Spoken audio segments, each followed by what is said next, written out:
Our story begins with some warriors facing a hill. On the other side, a heavily armed army awaits. Among them, one stands out, a gentleman in shining armor, and with a menacing aspect. He stands by a crucified man and sarcastically says he must be having a good view from up there. Then, he tells the man that he will witness, with his own eyes, all his soldiers dying on the battlefield. And with his ears he hears their screams as they are wounded and killed. He also tells the man to feel, with his own body, the great achievement of him who became a legend. Next, the gentleman orders his red army to advance, and to knock down anyone standing in their way. In addition, he orders his men to make it clear who the superior species is. The red army easily slaughters its enemies, leaving none of them alive. After some time, only their bodies remain on the ground, and they are already attracting the attention of vultures. Next to the crucified man, the Red Knight says that, on second thought, he hasn't laughed much these last few days. Mainly because all the strong people are dead, and this fight is not as fun as it used to be, and it's not very exciting either. The man on the cross tells the gentleman that they are all demons. However, the Red Knight asks if he thinks he is any different,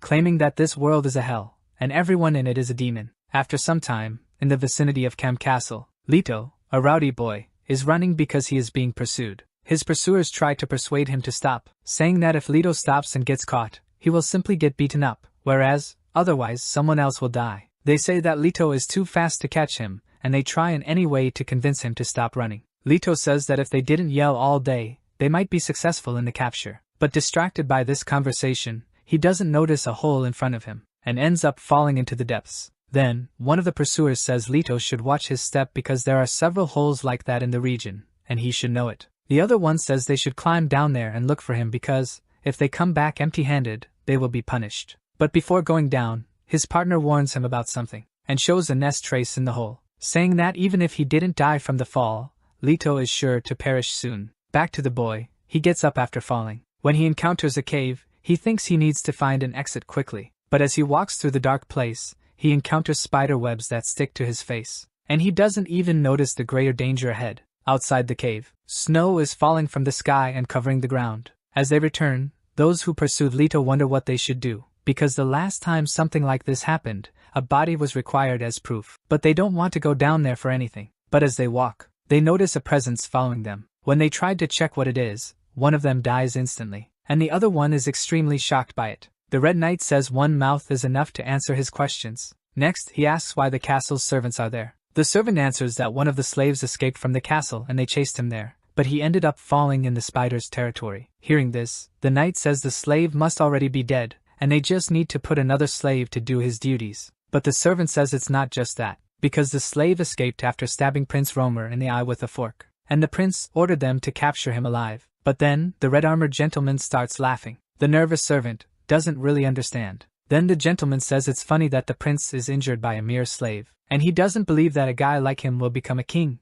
Anyway, he asks if all the other gentlemen have arrived at Cam's castle, as that was the king's command. But the servant says he hasn't heard anything about it, and asks why the king would visit such a small castle. Since the gentleman doesn't answer anything, the servant says he's leaving. He then runs towards the castle, but before he realizes it, he gets his head chopped off, because the gentleman says he doesn't need extra mouths. Next, he wants to take care of this matter before leaving, because he thinks if someone gets bitten by a female spider, it might become problematic later. After that, he jumps into the hole, and immediately encounters some smaller spiders. However, he has no difficulty fighting them. The gentleman uses a fighting style he nicknames the Dance of Knives, and with that, he easily slices through the spiders. His confidence is so great that he scoffs at the spiders, especially since these are just baby spiders. He comes across them and thinks that this is the first time he finds a male and a female in the same nest. But since the female hasn't shown up yet, he hopes to encounter her soon. After defeating a few spiders, his armor calls him master and asks if it can devour them.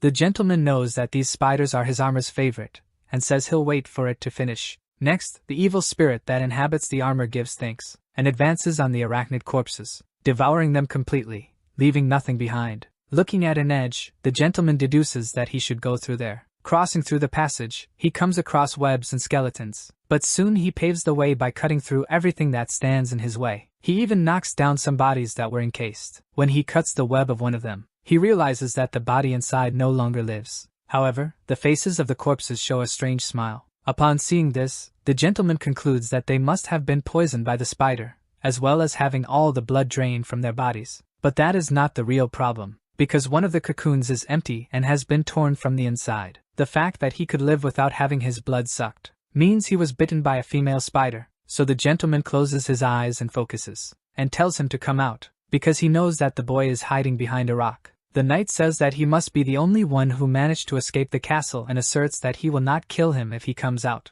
Leto, however, thinks he was discovered and will be killed anyway in the end, but the knight says he will count down for him to appear. This number only makes the boy remember that there are 3 races in the world: the yellow humans, the green people, and the blue elves, the predators that dominated the world. Soon after, Leto leaves his hiding place. The knight says that the boy thinks quickly in such situations, and asks his age. He answers that he is 15, and soon wonders how he will get out of there. But quickly he is hurt, because the gentleman cuts his eyes, and asks if he was thinking of escaping. The gentleman claims that normally he would execute him coldly, but for some reason, he was interested in him. While Leto is nervous about not being able to see anymore, he hears the gentleman question about his story of sticking a fork in Prince Romer's eyes, saying that if Leto makes him laugh, he will spare him. Upon hearing this from the gentleman, Leto wonders what he is talking about, so he can focus on the pain he is feeling. The elven gentleman, however, says that instead, he could simply kill him. But the boy doesn't want that, and reveals that his name is Leto. He tells that half a year ago, some elves killed his parents, while he and his brother became slaves. Leto was in charge of cleaning dog poop, and he always complained about the smell. While doing that, he thought he had to find his brother. Leto knew he was alive because he heard the last time his brother was sold to another territory. While cleaning the dog feces, he thinks the dogs must have eaten a lot, and he can barely survive on a bowl of barley porridge, making him think that even a dog has a better life than his. But in a moment of distraction, Leto almost died by one of them. A rather different dog almost pulled him through the cage. His name is Cerberus, and Leto heard that the dog could have 3 heads, but he did not expect this. He stares at the dog for a while, and says that it too must be feeling trapped, and eager to escape. Even though it already had a name, the boy says that from now on he's going to call the dog Samdal. He also says that, if it behaves, he'll set it free, as he plans to escape there himself. On the other hand, one of the boy's superiors asks why he has stopped working, and why he has yet to use what he has collected to fertilize the garden. Leto responds that he has already collected a wheelbarrow full, and it still hasn't ended. To exacerbate the situation, he claims that he hardly moves because he only eats a bowl of barley porridge every day, and asks if the boss doesn't have other food, something like meat. Promptly, the boss punishes the boy for his audacity, telling him to put himself in his place as a slave, and that he will die if he continues this behavior. Back in the present, the elf asks if the boy wants to die. He also says that he should skip all this boring part, and go straight to what matters, the part about the fork in the prince's eye. He asserts that the prince lives escorted by guards, and asks how the boy got so close so as to be able to attack him. Leto reveals that, on the night of the attack, the castle was being visited by an aristocrat named Lady Bathory, who came to the castle to see the prince. The boy was in the same room as the lady, the prince, and his guard. As the prince boasted about her visit, Leto observed him, and thought that he was the one responsible for killing his mother. The prince's guard noticed that the boy was too close and ordered him to step back. Leto, however, could only think that he was in front of his enemy. He had planned to escape the next day, but thought the odds were in his favor because this place held a secret that only he knew. Inside the dog's cage lock, he planted 3 seeds 6 months ago, so that, as they grew, they degraded it. Soon, the lock would weaken, allowing it to be opened easily. With that in mind, Leto took one of the meats used for the dog's food, and caught its attention, saying it was time to eat. So, he threw the meat far away, which ended up hitting the guard's head.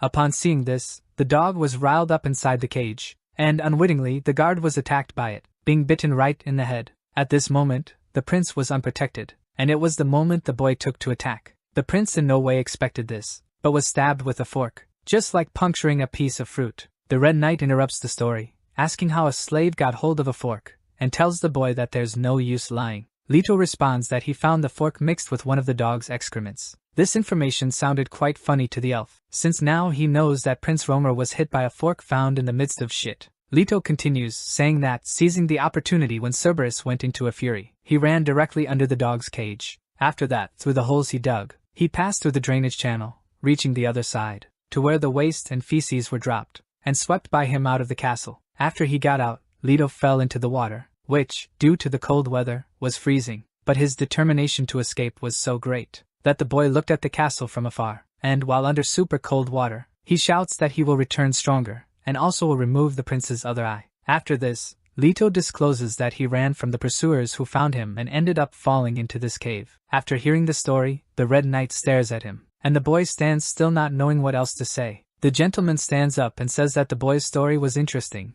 and even funny, but he can't let him escape. Leto asks why, and the elf tells the boy that he was bitten by a female green-eyed spider. The elf says that the boy's body is getting hotter, and his eyes must have already recovered, because this is the only healing power he got from the spider, and the elf only cut his eyes to confirm this. But as the boy is still pretending that he can't see, the gentleman judges him as intelligent. Leto then realizes that he's been found out. Meanwhile, the elf says that these spiders only reproduce in one way. They inject their eggs into other creatures and give them special abilities to keep the eggs alive. But in this process, the infected creature loses its sanity and becomes a monster, devouring everything it sees before it. As soon as the puppies start to be born, they devour the person from the inside out, starting with the stomach. Upon hearing this, Leto is scared, because he had no idea that there were spider babies inside him. As the elf had previously mentioned, the boy's story is interesting, but he considers killing him as an act of mercy, and he says it will be fast and painless. Leto, however, tells him to shut up, and argues that he can't die before finding his brother,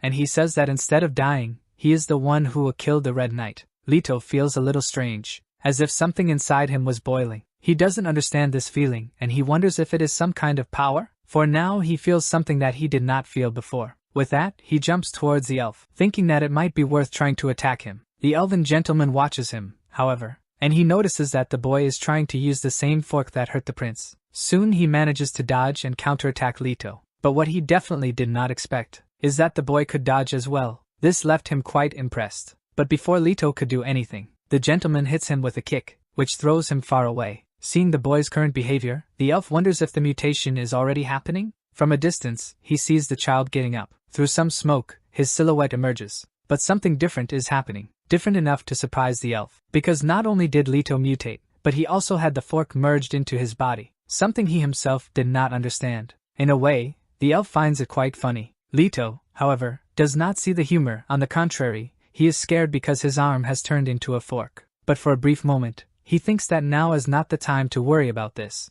concluding that he needs to resolve this impasse first. The Red Knight seems to have liked his determination. Unexpectedly to Leto, the elf moves quickly and whispers in his ear that he found him to be a lovely boy. Then he strikes an attack, which leaves Leto badly wounded. However, this was not enough to kill him. Far away, in the castle of Cam, a nurse tells the prince that because the wound is deep, it will take about 2 months to fully recover. After being sewed up, Homer asks for a mirror. One of his servants brings the object, and holds it while the prince looks at himself. Upon seeing his injured and sewn eye, the prince despairs. However, the one who stitched it tries to lighten the mood, saying that he has a cool look, but the prince shows his dissatisfaction by throwing him from the top of the castle tower, killing him by the fall. Homer then gives a great roar, and asks if the slave who injured him has been found. The servants say no, but a search team is still looking for him. Homer is irritated and tells them to send all the available soldiers now to find the slave. However, he changes his mind immediately, and says that he himself will go after his enemy. But one of his advisors says for him to calm down,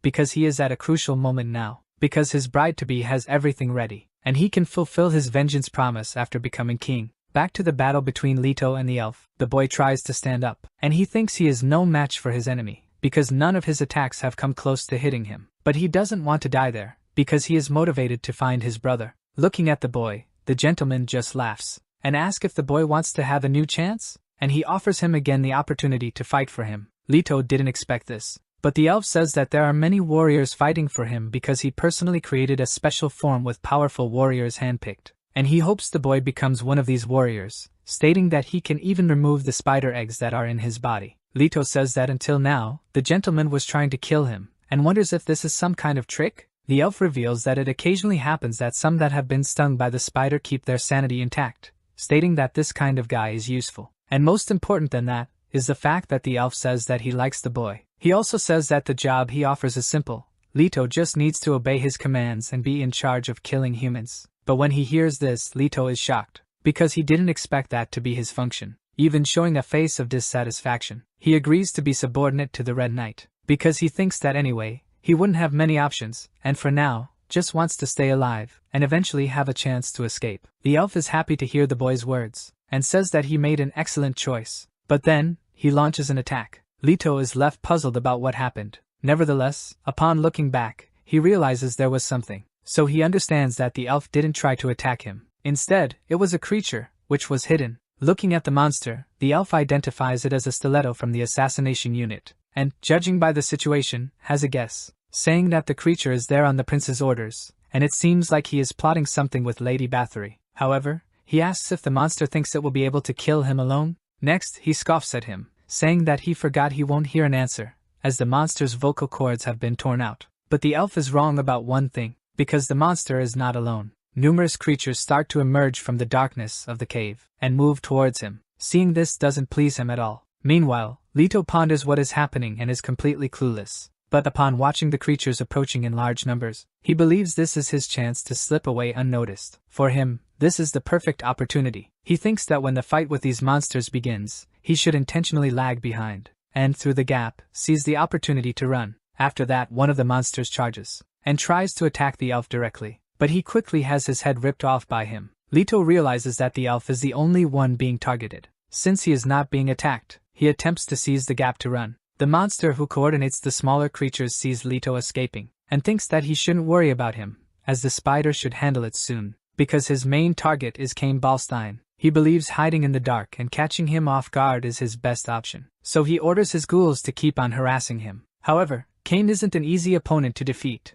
In a way, he easily defeats the ghouls, tearing off their heads with just one swing. Cain Ballstein even scoffs at his opponents, because he slices through them with such ease. But seeing him attacking, the monster assassin thinks he just needs a bit more pressure. Cain continues attacking the ghouls. He dodges their strikes, slicing them up right after. However, from the shadows, the assassin emerges, thinking that his target will never notice him due to his secret technique, because he doesn't have eyes in the back of his head. At least, that's what the monster thought, as his target just sensed his assault through his armor. On the other end of the cave, Leto runs thinking he finally managed to escape, and that his pursuers must find someone else to do their dirty work. He concludes that he first must find a populated place, as he needs to find a beggar who can remove the spider eggs from his body. Then he will be free to find his brother, and get stronger in order to exact his revenge on the prince, and people of green and blue skin alike. Leto wants to cut off their heads at any cost. Regardless, he believes he's doing well. He even has a fork attached to his arm that can assist him on his journey. After scaling, he reaches the top and thinks by now the ugly monster must have killed the arrogant elf. But to his surprise, Cain Ballstein was waiting for him, and tells the boy to follow him. Leto is surprised, thinking he had died. However, the elf grabs the boy's head with his feet to punish him for running away, and says that if he tries something like that again, he will kill him. He also tells the boy not to respond, as he is not in a good mood. Leto says he understands, and Cain orders him to refer to him as master from now on. The elf also says they need to leave there promptly, as more assassins would likely arrive soon. Even angry, Leto obeys, calling him master. Known as the Knife Knight, a nickname gained by slicing humans like butter, Cain led the Red Army in an undefeated march against countless humans, becoming a hero admired among the elves and feared by humans. Out of the 13 remaining knights, Cain is known as the strongest. Lady Bathory says it's heartbreaking to have to kill someone like that, but at least she wants to preserve his body to find peace. Romer says that to become a true king, he must inevitably kill him. If he can't kill him this time, without a doubt, he will bring his Red Army for revenge. The prince knows he has his father's army at his disposal, but many of the men are loyal to Cain.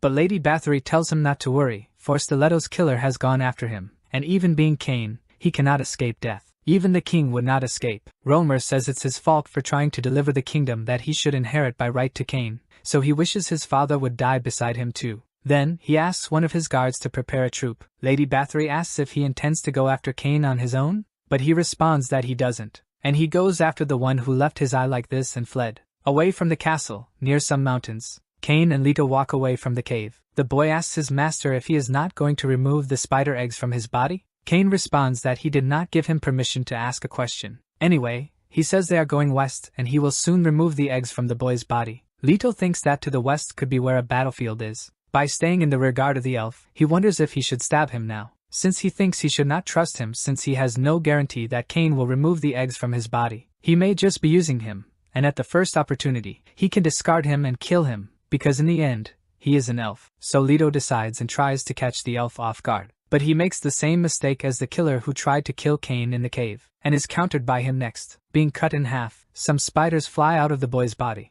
However, this was only his imagination, since the boy is smart enough to calculate the situation before acting, and thinks that for now, he needs to stay alive. But he says that one day he will kill him. The elf asks what the boy says, and he changes the subject, simply saying that it's cold there. Meanwhile, he realizes that his hearing is very good. After a while, Leto runs through the forest. Because he's following the elf, he yells to his master, even though he doesn't like calling him that, apologizing for intervening but asks if there isn't another way because he would like to walk slower, because he feels he will die if he continues running. However, Cain says an army of killers must be looking now, and this is the way he and his new servant have to survive. Leto asks him if he's not tired. The elf starts laughing after hearing this. Seeing him this way, the boy doesn't understand what's so funny, especially because Cain said they should move without making big noises. So he doesn't understand why he's laughing so loudly. Soon after this, the Red Knight changes his approach, and abruptly stops laughing. He stares at something in front of him, telling the boy to take a break. A flashback shows us what happened in the cave. After the killer tried to catch the elf off guard, the eye of his armor warned him of the attack, and upon seeing the enemy approaching, Cain swiftly lands a blow on him, tearing his head immediately after. But before dying, the assassin was able to strike Cain. Soon, he feels something different, and realizes he might have been poisoned. Back to the present, he tells the boy that he forgot about it for a moment, as he was often in battlefields, but poisons are the basis of assassins, and says that they are a bunch of disgusting people. Leto asks if it's very dangerous, but in his thoughts, he hopes the elf will die soon. Cain says that if it were a weak human like the boy, he would certainly die soon, but even being something strong, he can block the light and recover while resting. Moreover, his armor helps him neutralize the poison, so recovery will be quick. Leto is amazed to see a face on the armor moving. Next, the elf stands up and tells the boy to stop digging. He asks why the master is being chased being an elf, but the Red Knight tells him not to be presumptuous. Leto quickly apologizes. After this, the elf enters the hole and says that he is going to sleep a bit, and says that he never thought that he would go back to sleeping underground after leaving the battlefield. Leto thinks he might use the elf's sleep as an advantage to escape, but the knight mentions the arenas in his stomach, and says that he's sure there aren't many humans who have the skill to save him, as everyone who tried died, but he knows of someone who can do this. So, if the boy runs he will die. Leto's chances of escaping have gone down the drain now. He then sees the elf burrow entirely into the earth, and stays outside keeping watch. Leto tries to call for the master, but gets no response, left staring into the hole. However, he realizes the elf will only emerge when he feels comfortable, and so, he waits for his return under the moonlight. He knows this would be his big chance to escape, but running away wouldn't solve his problems. Even if he manages to escape the castle, he doesn't know this place very well. Everything will be over once the other elves catch him. And for some reason, the other elves are also after that madman he's supposed to call master, and he says there's a way to remove the spider eggs from him. As expected, the best thing to do for now is to stick with the red gentleman, and from now on, Leto will follow that madman and remove the eggs. When this is over, he'll wait for a chance to run, boost his strength and search for his brother, become stronger and avenge his parents. That is his future plan. Before he escaped the castle, he heard that the place where his brother was sold is called Siren. But soon Leto realizes something, that having a fork for an arm makes him look like a monster, and that he can't just walk around like this without attracting attention. He thinks that, if he's lucky, once the eggs are removed from his body, his arm may return to normal. But as he is distracted, something is thrown in his direction. Leto isn't hit, but falls from the shock. Soon he realizes it was an arrow, and he is scared since he knows that someone dangerous is nearby. So, he decides to hide. From afar, he hears a conversation about some hunters looking for humans. One of the green figures mentions he heard rumors about a slave who dug out Prince Romer's eyes with a fork and ran. His companion says that if it's true, it's 50 free silvers, worth a month's earnings. He's incredibly unlucky to have found us so soon after escaping. So the hunt begins now. Hearing this makes Leto desperate. So, he decides to run,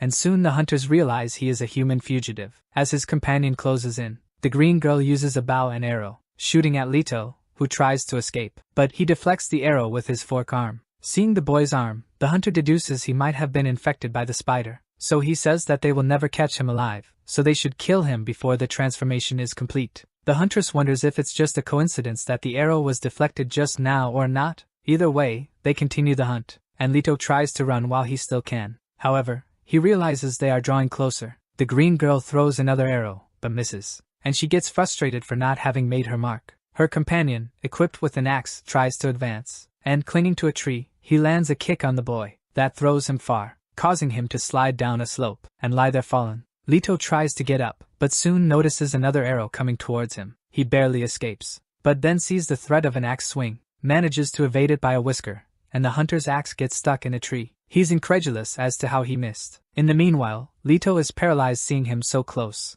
But taking advantage of the situation, he uses his fork arm to pierce the hunter's leg. Upon being hit, the hunter screams in pain, and calls him an insolent worm. Leto is not shaken by these insults, and he muses about how the elf stated he would be safe if he stuck his master, but he's simply gone to sleep and hasn't come back yet. The boy now realizes he's on his own, but when he lets his guard down, he gets hit by an arrow. Then he falls unconscious soon after, collapsing in front of the huntress. However, driving his fork arm into the ground, he says he's not dead yet, because he still needs to stay alive, to find his lost brother. His eyes begin to change color, and his body starts to transform into something bizarre, with Leto yelling that he can't die. This leaves the hunters quite scared. The boy removed the arrow from his neck, but is soon hit again. Due to blood loss, he falls, leaving him at the mercy of the hunters. The green girl asks if he's dead, but her companion says that the boy is a blinker. One of the arrows barely managed to pierce their skin. Then he says he's going to finish him off with his axe, and tells the boy it's the fault of his fate to be born a human. However, before striking him, he hears something coming from the forest, and realizes it sounds like a female voice. From the shadows someone emerges, frightening them, saying that this situation is perfect. The green girl asks who is there, and demands they introduce themselves. The mysterious voice simply says that this is beautiful. Once again the huntress demands that the voice reveal itself, otherwise she threatens to shoot an arrow, but her companion tells her to wait, it could be a noble. However, the girl asks what would an elf do in a place like this, especially known as a forest for hunting and hunters. Then she fires an arrow towards the enemy, but upon staring at the shadow, she sees nothing. She wonders whether she hit it or not. However, when she looks at her companion, she doesn't see him, and realizes that only his axe remained in place. The girl calls for him, but doesn't notice that danger is lurking. When she realized that she was the prey, it was too late. The scene cuts to a wounded man. He and other humans had been brutally killed, while the children had been surrounded by enemies. Among them were Leto and his younger brother, who witnessed many humans being killed in front of him. Their mother even managed to scratch an attacker, and takes the chance to run. However, the boys witnessed the worst happening to her. In a cold and cruel way, she was murdered, specifically by a young elf, who judging by his appearance was of royalty. After this, Leto, the protagonist, wakes up calling for his mother, and realizes that this was just a nightmare of his past. But upon waking, he realizes he's near a ferocious dog. However, it wasn't just any dog, but Sandal, the dog he had freed to be able to run away. Leto never imagined that the dog had managed to escape too. In any case, the dog seems grateful that he had helped it, but the protagonist remembers that he was being hunted before. But when he encounters the hunters, he realizes that both of them have died, and they have claw-like wounds. So he asks if Sandal did this? Sandal is not a normal dog, so the faces trapped in him repeat what Leto said the last time they met. Leto heard his own voice being repeated by the dog's faces, and this makes him think it's cool and scary at the same time. Then, he feels something on the arrow wound on his neck, and realizes that it's healing. Then he realizes that the spider's power is really efficient. The dog, however, keeps repeating phrases that it hears Leto say, so the boy asks if the dog wants to accompany him, and says if he has nowhere to go, he can follow him. But there's one more person who will accompany them. Leto says he's crazy, but doesn't need to worry about that, because it's temporary. But right next to him, Leto hears a voice, saying that a Cerberus accompanying a human is something peculiar. From the shadows, the Red Knight emerges. Leto realizes that the elf appeared after everything. He immediately starts apologizing, saying he wasn't trying to run away from his master. The elf says he knows that, because he sees that the boy was evading human slave hunters, and not only that, but also survived. Leto confirms that's exactly what happened. But Sandal doesn't like the elf at all, and he also notices that, because the dog stops in front of him and growls at the gentleman, while the fierce dog looks at him. Cain simply fixes his gaze on the Cerberus. But what the dog didn't expect is that the elf would cause an illusion in him, which leaves the animal extremely frightened.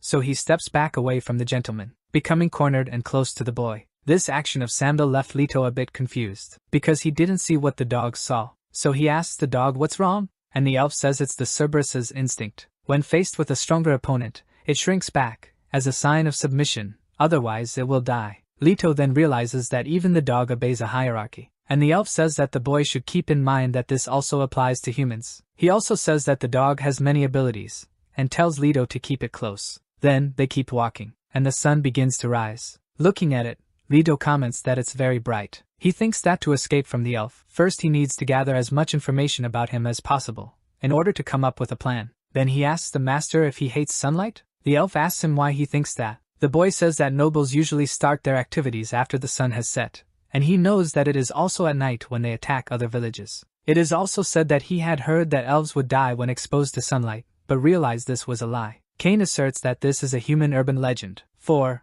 although most elves hate sunlight, he actually prefers it when the sun is shining, claiming that total darkness does not fit this world, asserting that in hell there should always be red flames of sulfur burning. Leto doesn't like this elf's comparison at all, but then, the elf's hand covers the boy, and Cain tells him to duck down. Although Leto doesn't understand why, he does it anyway, hidden behind a rock. The elf can perceive that, further ahead, there was a guard post. He tells the boy that if they want to take a shortcut, they have to go through the post. Leto asks if he can't simply destroy them. Cain responds that, if he confronts the soldiers there, they will immediately use the mark. The boy asks what this mark is, and the elf replies that it is something used by the army. They tie some kind of whistle to an arrow, and as soon as they shoot, everyone around hears the sound. Thus, soldiers and assassins will be alerted after hearing this noise. Soon, Leto understands the gravity of the situation. Cain says they are too far away to retreat. Then he stares at the boy for a while, and Leto wonders why he is being stared at in this way. Sometime later, in the watchtower, someone approaches asking for help. One of the guards wakes the other who was asleep, saying that someone is approaching. Soon, they realize it's a human.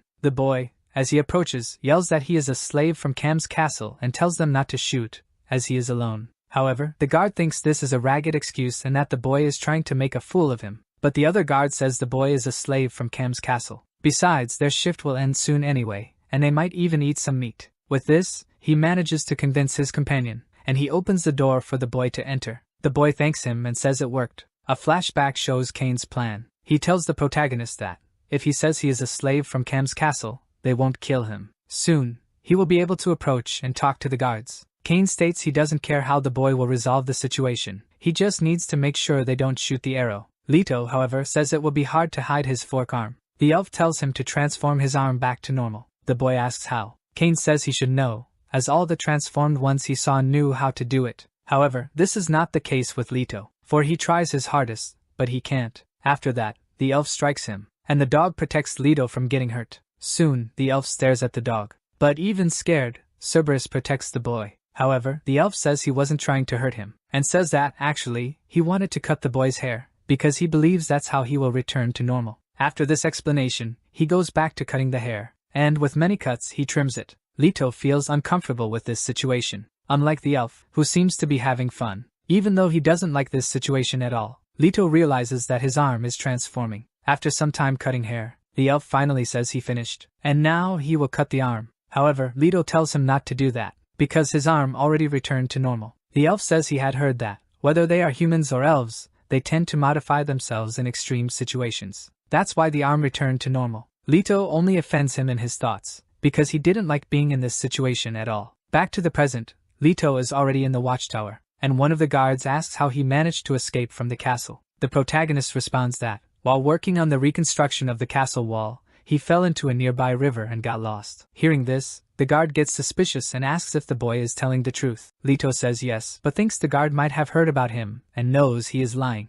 However, that's not the case, as the guard says the boy was lucky and tells him to sit down and wait, because, as soon as their shift ends, they will take him back to the castle. While the boy distracts the guards, Cain watches them at a distance, and thinks that taking that arrow without killing the sentinels would be impossible. Only those who can ruthlessly eliminate other lives can survive in this cruel world. Now he wants the boy to show he has what it takes to survive in this hell. He wonders if he has the qualifications to become a demon. Back at the watchtower, Leto sees the arrow with the whistle, and thinks about how he is going to grab it. But before that, he knows there's no way to hold on without a fight starting. The only choice is to kill them, but he has never killed anyone before. If he runs carelessly, he will be the one who gets hurt, so the only option is to kill them instantly. Then he hears the guards' conversation, and one of them says he recently had a daughter, and she is now 2 months old. And when he saw the baby who had just come into this world, he thought it wouldn't be a waste, even if he gave up his life. Leto listens carefully to this dialogue. The guard continues, saying that it's one more mouth to feed, and if he knew this was going to happen, maybe it would be better to be called to the battlefield, because he could earn some money by killing humans. The boy quickly becomes enraged at such words, and is reminded of what happened to his parents. Exactly what the guard described happened to them. They were killed in battlefields. He then thinks that it doesn't matter if the enemies are blue or green, they all kill humans, and murdered his family and others. This served perfectly as the motivation that the protagonist needed. One of the guards hears a noise coming from the boy, but before he could do anything, his partner had already died and he was about to be attacked. So he tries to defend himself with his crossbow, but Leto manages to stop him from firing. The guard, however, counterattacks, landing a kick on the boy. But now he is away from his weapon. He tries running to the crossbow, but before he can grab the weapon, Leto moves quickly and attacks him, preventing him from having time to react. The guard pleads for his life, saying that he has a family and a newborn daughter, but his words are not enough to convince the boy. Elsewhere, far from there, one of the royal guards is tracking the protagonist. He follows some clues along the way, and runs towards his target.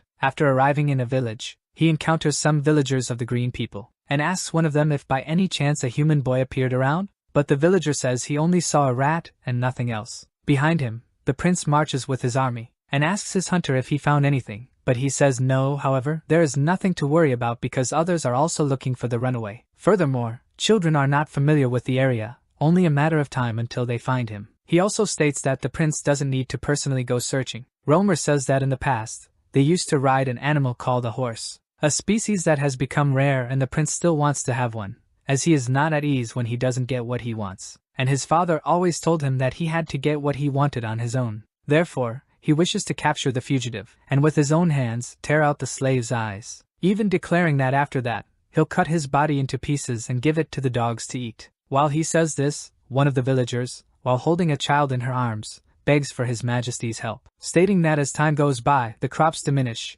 but the taxes double, and they don't have enough food to get through the winter. She thus begs the prince to give them some food, just enough for the children to eat. Next, the prince asks if she is asking for his help. Then he says that the only thing he can do is cut off her hands and give them to the child to eat, or perhaps he could feed all the villagers with just one arm. And not just that child, but they could easily gain weight anyway, even with just a little food. So, the prince tells her to stand still, because he is going to cut enough to feed everyone. Frightened, the woman shrinks back, but the prince's blow is interrupted by a noise around. His bodyguard hears the sound of the arrow with the whistle and says that it seems to have come from the guard post, and they might have found something. So, the prince commands everyone to move there. Back to the protagonist, he laments what he has done, because it is the first time he's killed someone and is shocked by it. For a moment, he reflects on his actions. However, he concludes that it's not a big deal, so he gets up from the ground, saying it's the guard's fault for being born as one of the Green people. But he hears a sound coming from outside, and when he looks toward the sound, he notices a commotion. Other guards approach, and upon seeing the boy, they ask who he is. Leto wonders who they are and if they can shoot the arrow. However, when hiding, he hears a different sound coming from the same direction, and when he looks at them, he realizes that the Red Knight has already killed them. Leto approaches and asks what those guys were doing, but the elf simply says they were unlucky and they need to run, because the soldiers will show up after hearing the whistle, and they need to act quickly. The protagonist thinks it was all in vain, and the elf says it's not just that, as he bids him welcome to hell, calling him a little demon. However, Leto doesn't like that nickname at all. Regardless, they need to hurry, so the group runs away from the guard's fort. But while running, they are seen by a village woman, who wonders where they are going in such a hurry. Still, they keep running and head for some hills. Noticing the elf is way ahead, the protagonist asks how long they have to run. Kane responds that after crossing the canyon and entering the forest, they will find a good place to shelter. Leto asks if they can take a small break, because his stomach hurts, and thinks the spiders will come out. The elf quickly perceives something,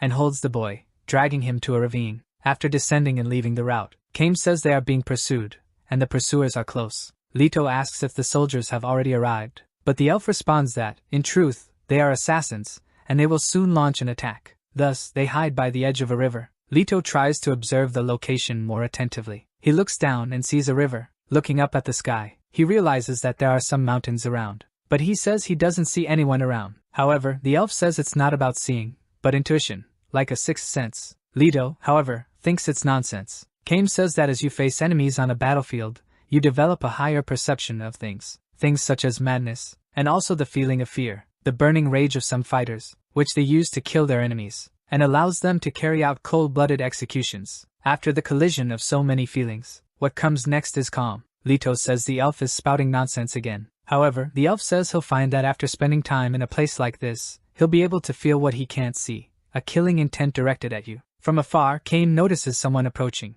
and says it's quite bold of an assassin to face him head-on. Like a shadow, the assassin nears, holding a scythe in hand. The mysterious creature moves under the water, and through this, the water moves around him, using the river's water to its advantage, as if it were a smoke screen. But instead of smoke, it uses the water to camouflage itself, and disappears from the elf's sight right after. The protagonist is amazed at the disappearance of the assassin. However, Kame assures he will return. He was right, for the assassin quickly reappears behind them, in an attempt to catch them off guard. The assassin wastes no time and attacks, but the elf isn't easily caught unprepared, unlike the protagonist, who is face to face with a blade. However, Kame strikes the assassin, pushing her away from the boy. The two start to fight on the edge of a cliff, but this doesn't seem to be a problem for Kame. He charges with his blades towards his opponent, who, in turn, is able to jump high, and use this as an advantage to attack Kame from above. However, the elf is an experienced fighter, and doesn't provide openings for his enemy to attack him. After his attack is interrupted,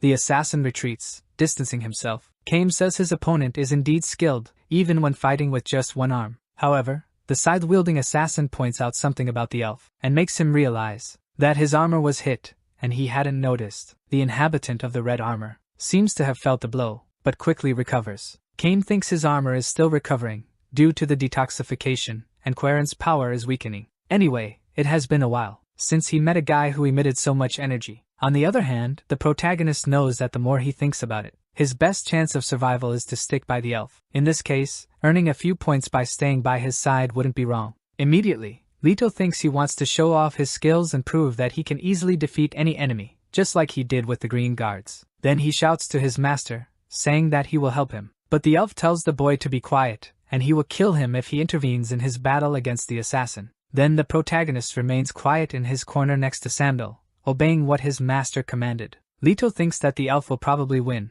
but still, if he could be hit a few times, it would be quite satisfactory, so he begins rooting against Kame. However, the red-armored knight does not give his opponent any rest. He fiercely attacks the masked man, who decided to use a different strategy, using the water to his advantage. He disappears into the current, and the elf loses sight of his enemy. But for a brief moment, he notices something approaching, and he nearly gets hit, but barely manages to counterattack. The assassin stops on the other side, and Kame gives a sarcastic smile for having wounded him. But he gradually realizes that it's not quite the case, because where he managed to hit the enemy, slowly begins to heal. Similar to his red armor, only the assassin's armor is different, something that Kame himself recognizes as a living armor, and he wonders how an assassin obtains something like that. Either way, this isn't the most important thing now, and Kame states that he will finish off his opponent and take his living armor, which will serve as food for Kairon. Above all, he wants the fight to be more entertaining. Back to the protagonist, his faithful friend is troubled by something.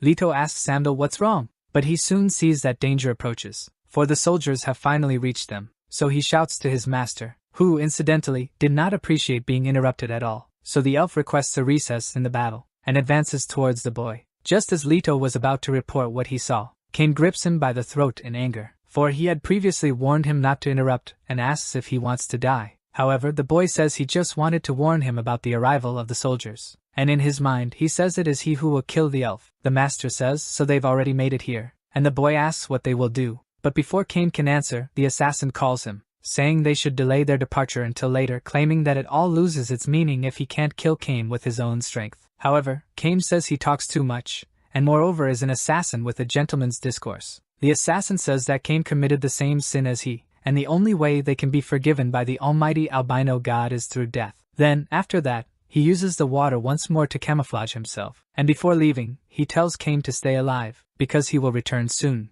Leto is left impressed at the assassin disappearing again, unlike the elf who feels frustrated. Not far from there, one of the prince's men says they found them, and the prince wants to take a look for himself, but he says he can't see anything. He hasn't realized that he's trying to see with his patched eye, and his soldier tries to warn him, but at the same time is startled by the prince's reaction. This time, using the other eye, he confirms that the boy is the slave who wounded his eye, and next to him, in red armor, is Kame. Romer didn't expect the knight to still be alive and wonders what the hell the assassins are doing and where they are, calling them damned foolish believers. His bodyguard believes they should wait for more soldiers before facing Kame. The prince thinks he can't just run away, for it would be the butt of jokes. He knows he has more numbers on his side, even 2 knights. If he can kill Kame here, no one would despise him. Then the prince gives the order for his men to advance. Contrary to the advice of his guard, the soldiers get ready to shoot from a distance, and with a giant crossbow, they fire a rope with a hook. Once it latches on the other side, they prepare to zip line down.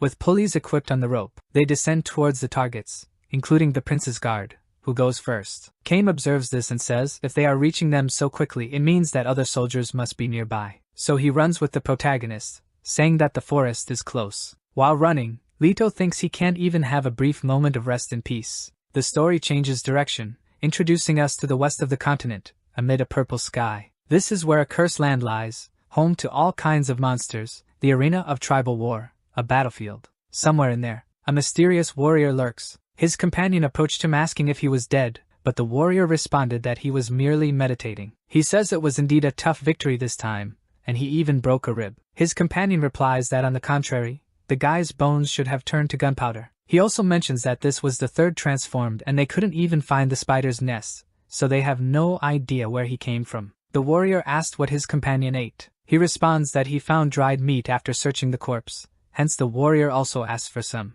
And after a rat comes out, he says he was startled, but his companion tells him not to say that because it might hurt his pet. Then, he also says he has a bad feeling about this and worries about Kame. The warrior says his companion's hunches are almost always right, and asks if they should really go see Kame. He replies saying that he has in fact already sent Yara a few days ago and still has a lot of work to do there. Back at the protagonist's core, he and his master ran into the forest, but they were followed by the prince's soldiers. While the green men searched for them, Kame and Leto sneak around the trees. In the meantime, the elf counts soldiers, and how many are with Kant and the prince. Looking at Romer, Kame sees that he is indeed still a child. Either way, he stays hidden. But looking at one of the soldiers, he realizes that he's never seen him before. The presence of this one seems to be indeed terrifying, so much so that Samdal identifies the danger and starts to growl, and Leto tells him to be quiet. Then, the elf asks if the boy is ready. Leto asks if he will have to fight right now, as there are about 20 armed soldiers following them. Regardless, Kame presses on,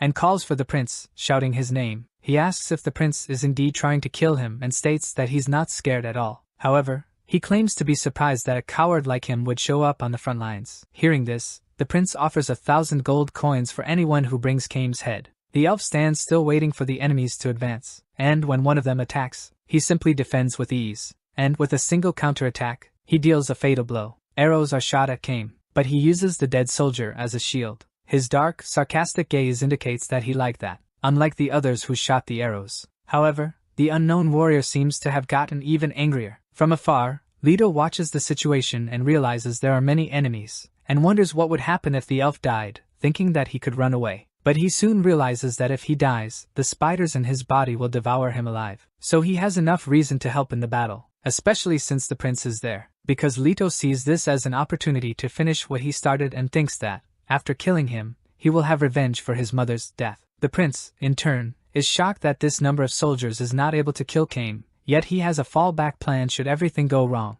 But looking around, he comes face to face with the one who hurt him before. Kant realizes that the boy is transforming and wants to take care of it right away, but the prince says that his job is to protect him from Kame. Then, he talks about the protagonist as merely a slave, and it shouldn't be too hard to take him down alone, precisely because he wants to retaliate eye for an eye. He also claims he will become king of the elves in the future, and with his sword, he will cut down the protagonist just to show off his warrior talent. But his arrogance kept him from acting and he ended up taking a hit in the face again. This time though, the protagonist had a rather large fork. In the castle, Lady Bathory stabs some cherries, and says that Kame's castle has the best ones. Similarly, the prince was stabbed again, and lying on the ground, he screams in pain. Romer tells the protagonist not to get close and vows to kill him yet. Leto, however, says that no matter how much pain the prince is in, it's not even comparable to his, as his family, friends, and everyone he knew died because of the prince. So what he's feeling right now is nothing. While the prince cries in front of the opponent, his guard, in an effort to defend him,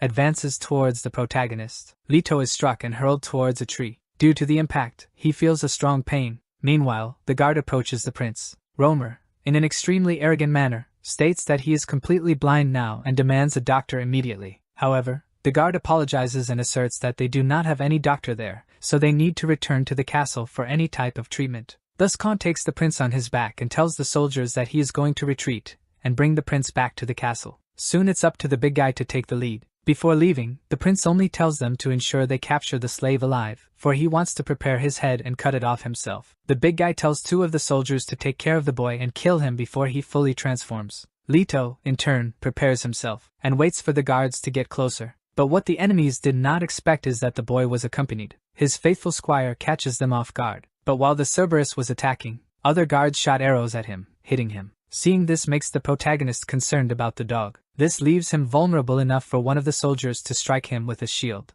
With the boy on the ground, the enemy tries to kill him with his sword, but with his forked arm, Leto protects himself. Even so, the soldier tells the protagonist to just relax, because he is going to kill him before he transforms into a monster, asserting that, if he becomes one, his brother will not recognize him anymore. Leto is almost gravely injured, but the enemy's words make him angry, so he tells the soldier to stop talking nonsense, and with the strength of anger, he manages to deflect the sword with his forked arm, until the sword begins to break, and finally, it is completely destroyed. The soldier does not understand how this happened, but being stunned, he doesn't notice that the protagonist has approached, and he impales his throat with the fork, saying that, at this point, he no longer cares about being compared to a monster, as long as he can use that to kill his enemies. After tearing him apart, the protagonist admits he has indeed become a monster, and gradually, his transformation progresses. Thus he manages to go up high, leaving the other soldiers astonished, for he has indeed transformed into a real monster,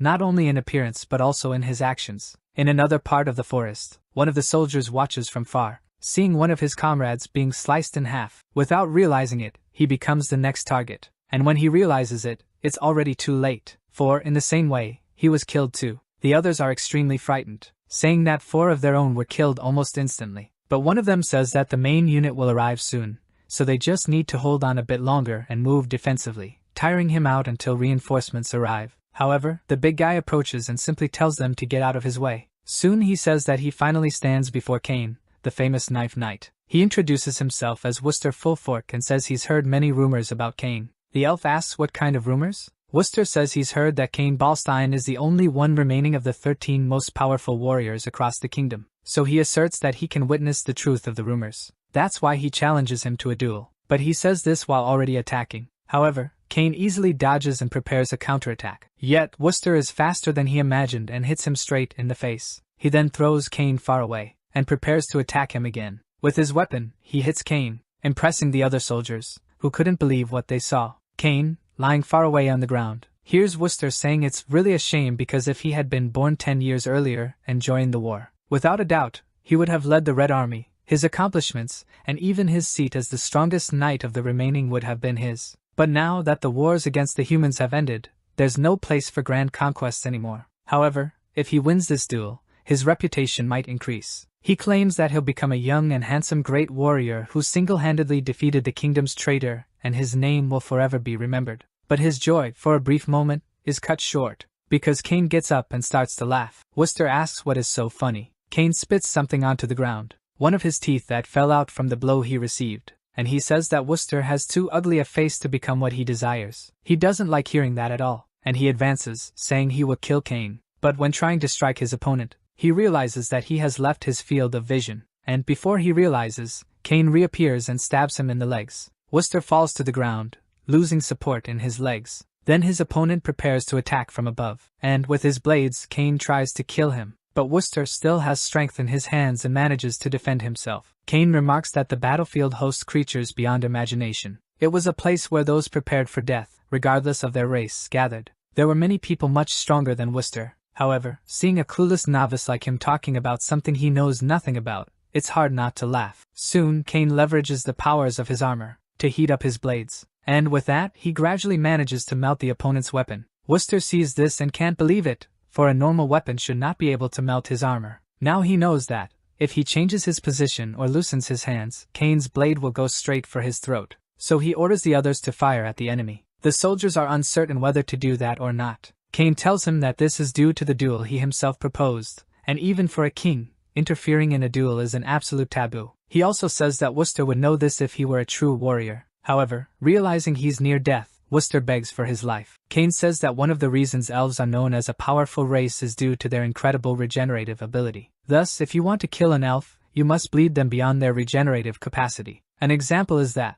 like now, you can cut off both arms. Worcester is desperate as he recognizes imminent death, but nothing stops him from losing his 2 arms. However, he still has not died, as Cain mentions that the most effective way against elves is to kill them by beheading. And so he does, finally killing his adversary. After Worcester's head detaches from his body, Kane addresses the other soldiers, saying there are no nobles watching them now. Soon, they should return to the castle if they hold their lives dear, for this is their last chance. The soldiers think it's better to flee and tell the prince that enemies managed to escape, precisely knowing that, if they decide to fight, they will die. So they decide to do so, and one of them even comments that the Knife Knight is, as the rumors say, a monster. Another insists they would die even if they all attack together, and he still gets chills down his spine realizing such monsters roam the western battlefield. Kane watches them retreat to the castle, saying that Kairon has also grown significantly weaker and needs to find something to feed on. Then he tells the boy that they're leaving, but when calling the hero, he gets no response. The elf looks around the forest,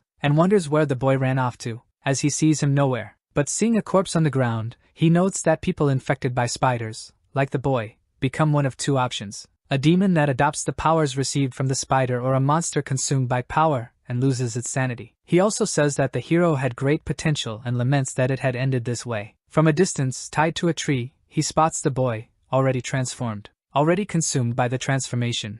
The hero looks unrecognizable. The protagonist glares at him from a distance. Kane simply stands still looking at him. Leto, however, jumps from the tree and rushes towards the elf, something he was expecting, as the elf doesn't move, and, as soon as the protagonist attacks, he just defends. In Leto's vision, things happen differently. He regards the elf as his enemy, saying, after all, what he did wasn't a big deal. Seeing the Red Knight fall, he states that Kane should thank his lucky stars for being born an elf. But peeking at the ground again, he doesn't see him anymore. Soon, Kane appears in front of him, and with just one hand, strikes the protagonist, throwing him far away. Leto lies on the ground, and when he tries to move, he can't. From the ground, he can only see the glowing eyes from the elf's armor, and gets angry about being unable to do anything. As he stares at the enemy, he sees something much scarier than what he really is, and remains paralyzed on the floor. Noticing the enemy's approach, he screams, calling him a monster, but the elf tries to rip off his arm. Suddenly, Leto panics about it, and screams desperately in pain,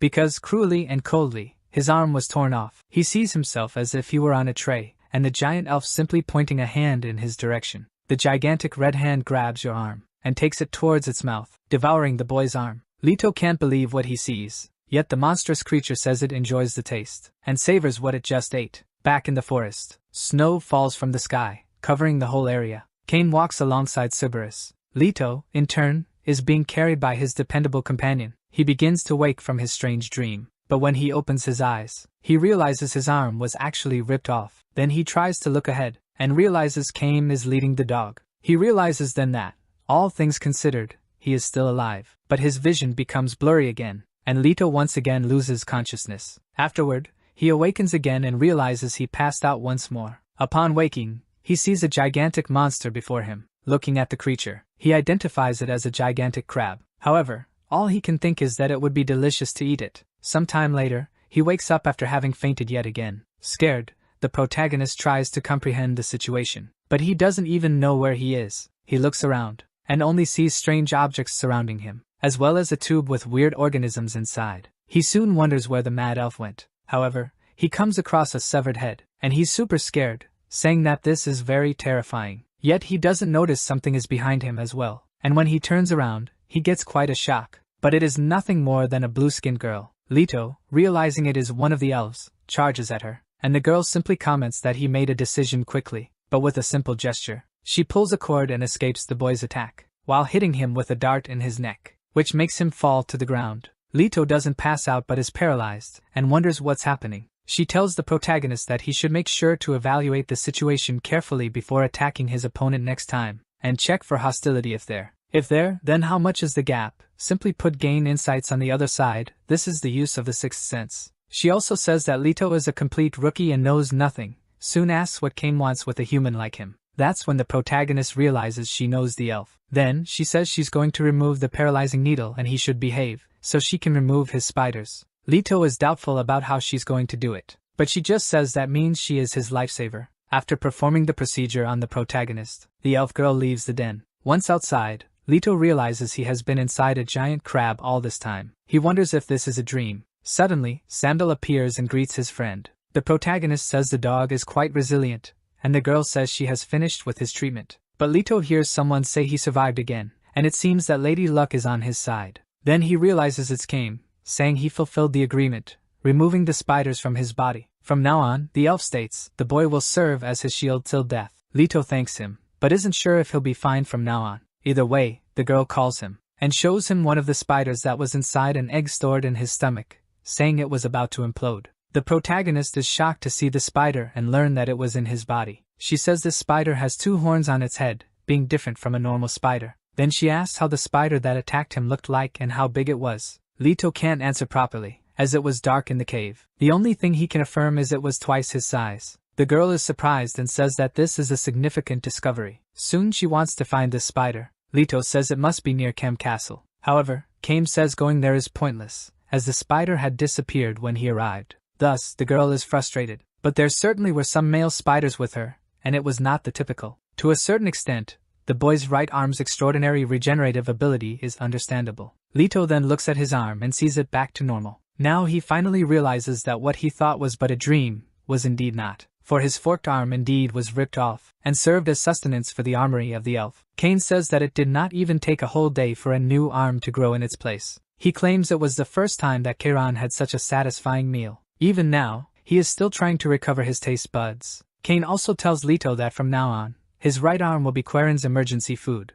The protagonist thinks this is dangerous, and is no longer sure he would stay alive by being near the mad elf, then concludes he needs to make his escape as soon as possible. Leto thinks that right after the madman marked him as emergency food, he cut off 2 of his fingers and used them as food for his armor, with the excuse of putting his regenerative abilities to the test. Then the protagonist feels the urge to murder him in the most agonizing way possible as soon as he gets the chance. In less than an hour, his fingers were nearly restored, and after this, the crazy elf wanted to test the regenerative capacity of his left hand as well. Leto thinks that if it wasn't for the witch saying that only the right arm has quick regenerative power, then his left side would also have been cut off. The elf girl's name is Korn. She said she was a witch whom the protagonist only heard about through rumors. On the outside of the crab house, Korn hears about assassins with living armor. Kane says the armor of this assassin was not on par with Quarren's, but it was definitely a living armor indeed. The girl wonders whether to acquire a living armor. Wouldn't the approval of the Grand Master of Witches be required? Because an ordinary assassin couldn't just attain such a qualification.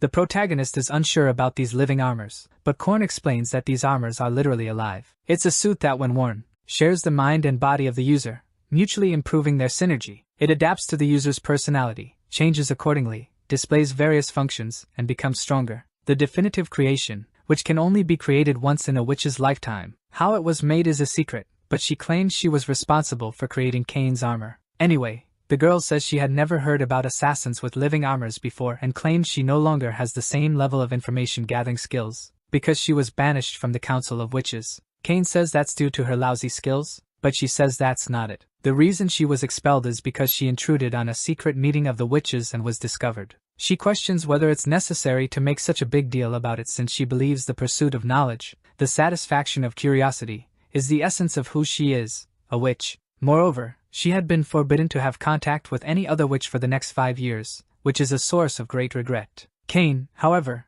has his mind elsewhere. He can only think about the encounter he had with the assassin and the very last words the assassin said. He quickly concludes that perhaps it is because he has been on the battlefield for too long. However, something is happening beneath the surface of which he is not aware. But he claims he will uncover it eventually, then gets up and bids Korn goodbye. The girl says that if Kane is thinking about killing him, he must bear in mind that the prince will soon become king, and concludes that the king won't stand idly by. So she asks if Kane is planning to wage war against the king. He replies that as soon as he reunites with his army on the battlefield, he will get the prince's head, and anyone who stands in his way, including the king. Hearing this makes the girl think that it's typical of Kane to say something like that. Next, the elf calls for the protagonist. However, Leto says he can't leave now, because he must find his brother, who was captured and made a slave like him, but was eventually sold off. The protagonist says he heard he was sold to Siren Castle, so he pleads with his master to let him find his brother, claiming he won't try to escape and will even hand over as many pieces of his right arm as necessary. After being stared down by the elf, the protagonist awaits a response. However, Kane just turns around and says they will be heading west. Immediately, Leto gets frustrated with him, saying that he's not in the mood for games and wants to find his brother above everything else. He would rather resist and make a scene than willingly go along.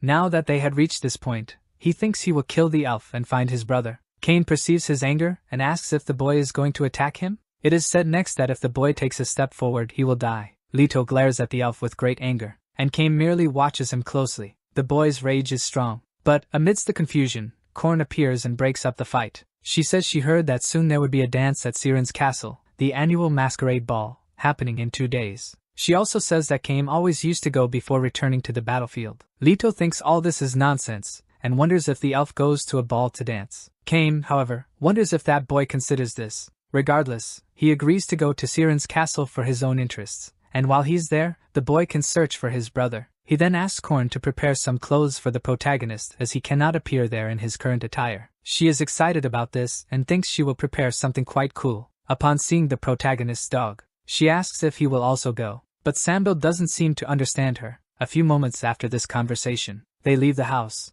and the girl announces she's finished. Soon Leto is seen in an outfit resembling a uniform. Upon seeing him, Kame says he is minimally presentable, and asks if he's ready to go. The protagonist says yes, as he wants to save his brother more than ever. That evening, in Siren, northeast of Kem Castle, in the middle of a human city, also dominated by green people, some walk amidst the city's poverty, but the green people stand out among the humans, and sell the children as slaves. Soon, an appraiser takes a liking to a human child and buys him, but the seller is not happy with the payment, stating he needs to hunt them for his survival and therefore demands a higher payment for what he has brought, especially since there aren't many of them. The buyer states that it is not his problem. The aristocrat's wish is to prevent the pure blood of the elves from mixing with other races, or at least that's what they say. That's why they only approve children. Either way, we will always lend a hand to a youngster like this, so bring more. For in Siren's castle, only young slaves are accepted. The seller then says he should pay a higher price for more slaves, but the buyer says he will do that next time. They both are suspicious of this response, but still, they close the deal. Inside the castle, a noble elf savors a wine he likes quite a bit, and comments that the ball is near. Meanwhile, someone addresses him as Count Pillar, saying that his mask is ready,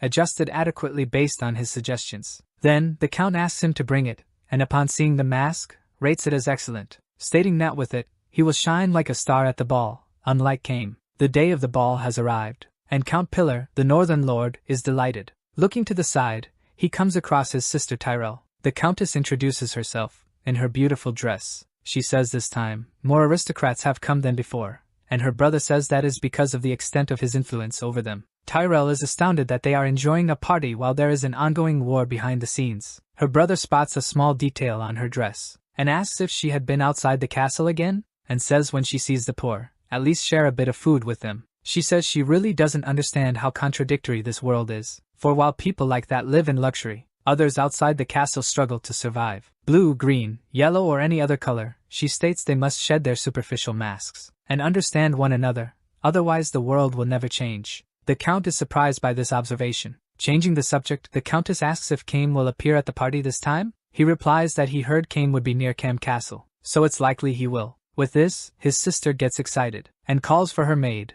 saying she needs to change and dress more appropriately for the party. However, on the way, someone bumps into her, and falls onto the ground. The person, still disoriented from the fall, looks at the Countess with a desperate expression and apologizes. But Tyrell doesn't like this at all and completely changes her attitude. She puts on gloves, and asks people how she dares to touch her, saying she cannot forget ugly things like this. As punishment, the Countess violently assaults the person, and even though the victim begs for forgiveness, she does not stop. She tells the person to shut up, as just looking at his ugly face irritates her, asserting that she has ordered everyone to wear masks. After she finishes, she says that because of him, blood stained her dress. With the victim lying on the ground, Tyrell resumes her previous demeanor, saying that she needs to dress properly for her beloved. Meanwhile, the ball continues in the hall, with music playing as the nobles dance. All those in attendance are wearing masks, as it should be at a ball like this. One of the servants acting as a waiter complains about having to serve drinks all night, but another scolds him, saying he should speak more quietly. After this, the entire hall turns their gaze to a single person. He speaks to all present, with the most grandiose of all the children of the albino god, the pillars and founders of the great elf kingdom. Please make this night be remembered forever. On seeing the Count, everyone is surprised, as his mask and clothes are extremely fantastic. A lady even says there must be a deep significance to this masterpiece, and if the Count doesn't mind, she would like to hear it personally. He thinks yes, as his goal was to have all eyes on him. He also thinks that Kane can appear whenever he wants, because nothing will overshadow his brilliance tonight. As the Count is fawned over by the party's nobles who praise his appearance, the Countess gets ready and wonders where Kane is. At the castle gate, some guards protect the entrance, One of them smells meat, and wishes there would be something left for them to eat, but another guard tells him not to imagine such a thing, because the nobles don't care about them. He soon concludes that he will eat porridge again, but they see someone approaching and think it can only be some vagabond. After this, they tell the stranger that he must leave, as there won't even be a piece of bread left for him. However, these were their last words, because the one who arrived passed through the gate with ease. After arriving, Cain tells the protagonist to find his brother, and if he doesn't come back after the party, he won't have another chance. Leto says he understood, and Cain warns him not to try to escape, because he will kill him. The protagonist, however, can only focus on his mission, putting the elf aside for now. He knows that the slaves live in the back of a castle, and that's where he needs to look. So he hopes that his brother Avon can hold on just a little longer, because he is coming to find him. Back at the party, Tyrell is still looking for Cain, but she doesn't see him anywhere, and despairs, thinking that he might not show up. But she has a great desire to at least dance with him, as she wants to feel the same sensation she had when she last saw him. The nobles begin to notice her despair, but are soon surprised by something. The count comes to talk to them, but is brushed aside, and wonders where everyone is going. However, he soon understands, upon seeing Cain in the middle of the hall. The elf seems to understand the situation well, and walks among the nobles of the party. Everyone recognizes him, and knows of his great deeds. He is the only one who is not properly dressed and does not wear a mask, but that doesn't stop everyone from seeing him in a good light. Except for Count Pillar, who becomes furious when he realizes this, saying that it's a castle not a battlefield, and no matter if he's a war hero or something like that, everyone should respect the rules of dress and etiquette. Instead of showing up at a party in armor, Cain, upon hearing this, holds the face of his armor, and pulls it off as if it were nothing. Immediately, everyone is amazed by what they see, because underneath his armor he was wearing nothing. Even the Countess is taken aback, albeit positively. The elf takes the face of his living armor, and puts it on as if it were a mask. After doing this, an unexpected reaction occurs, because through this simple part, new clothes appear on his body. With a living organism, the armor wraps itself around Cain, covering him entirely, from head to toe. Meanwhile, Cain says it's been some time since he last saw Tyrell. She, however, is glad to see him. Then Cain kneels before her, and invites her to dance. Elsewhere, in the depths of the castle, Leto and Samuel are looking for the humans. Running down the dungeon corridors, he wonders where Avon is. He also wonders if his brother was killed just because he was blind. But at the same time, he wishes this hadn't happened. However, after running a bit,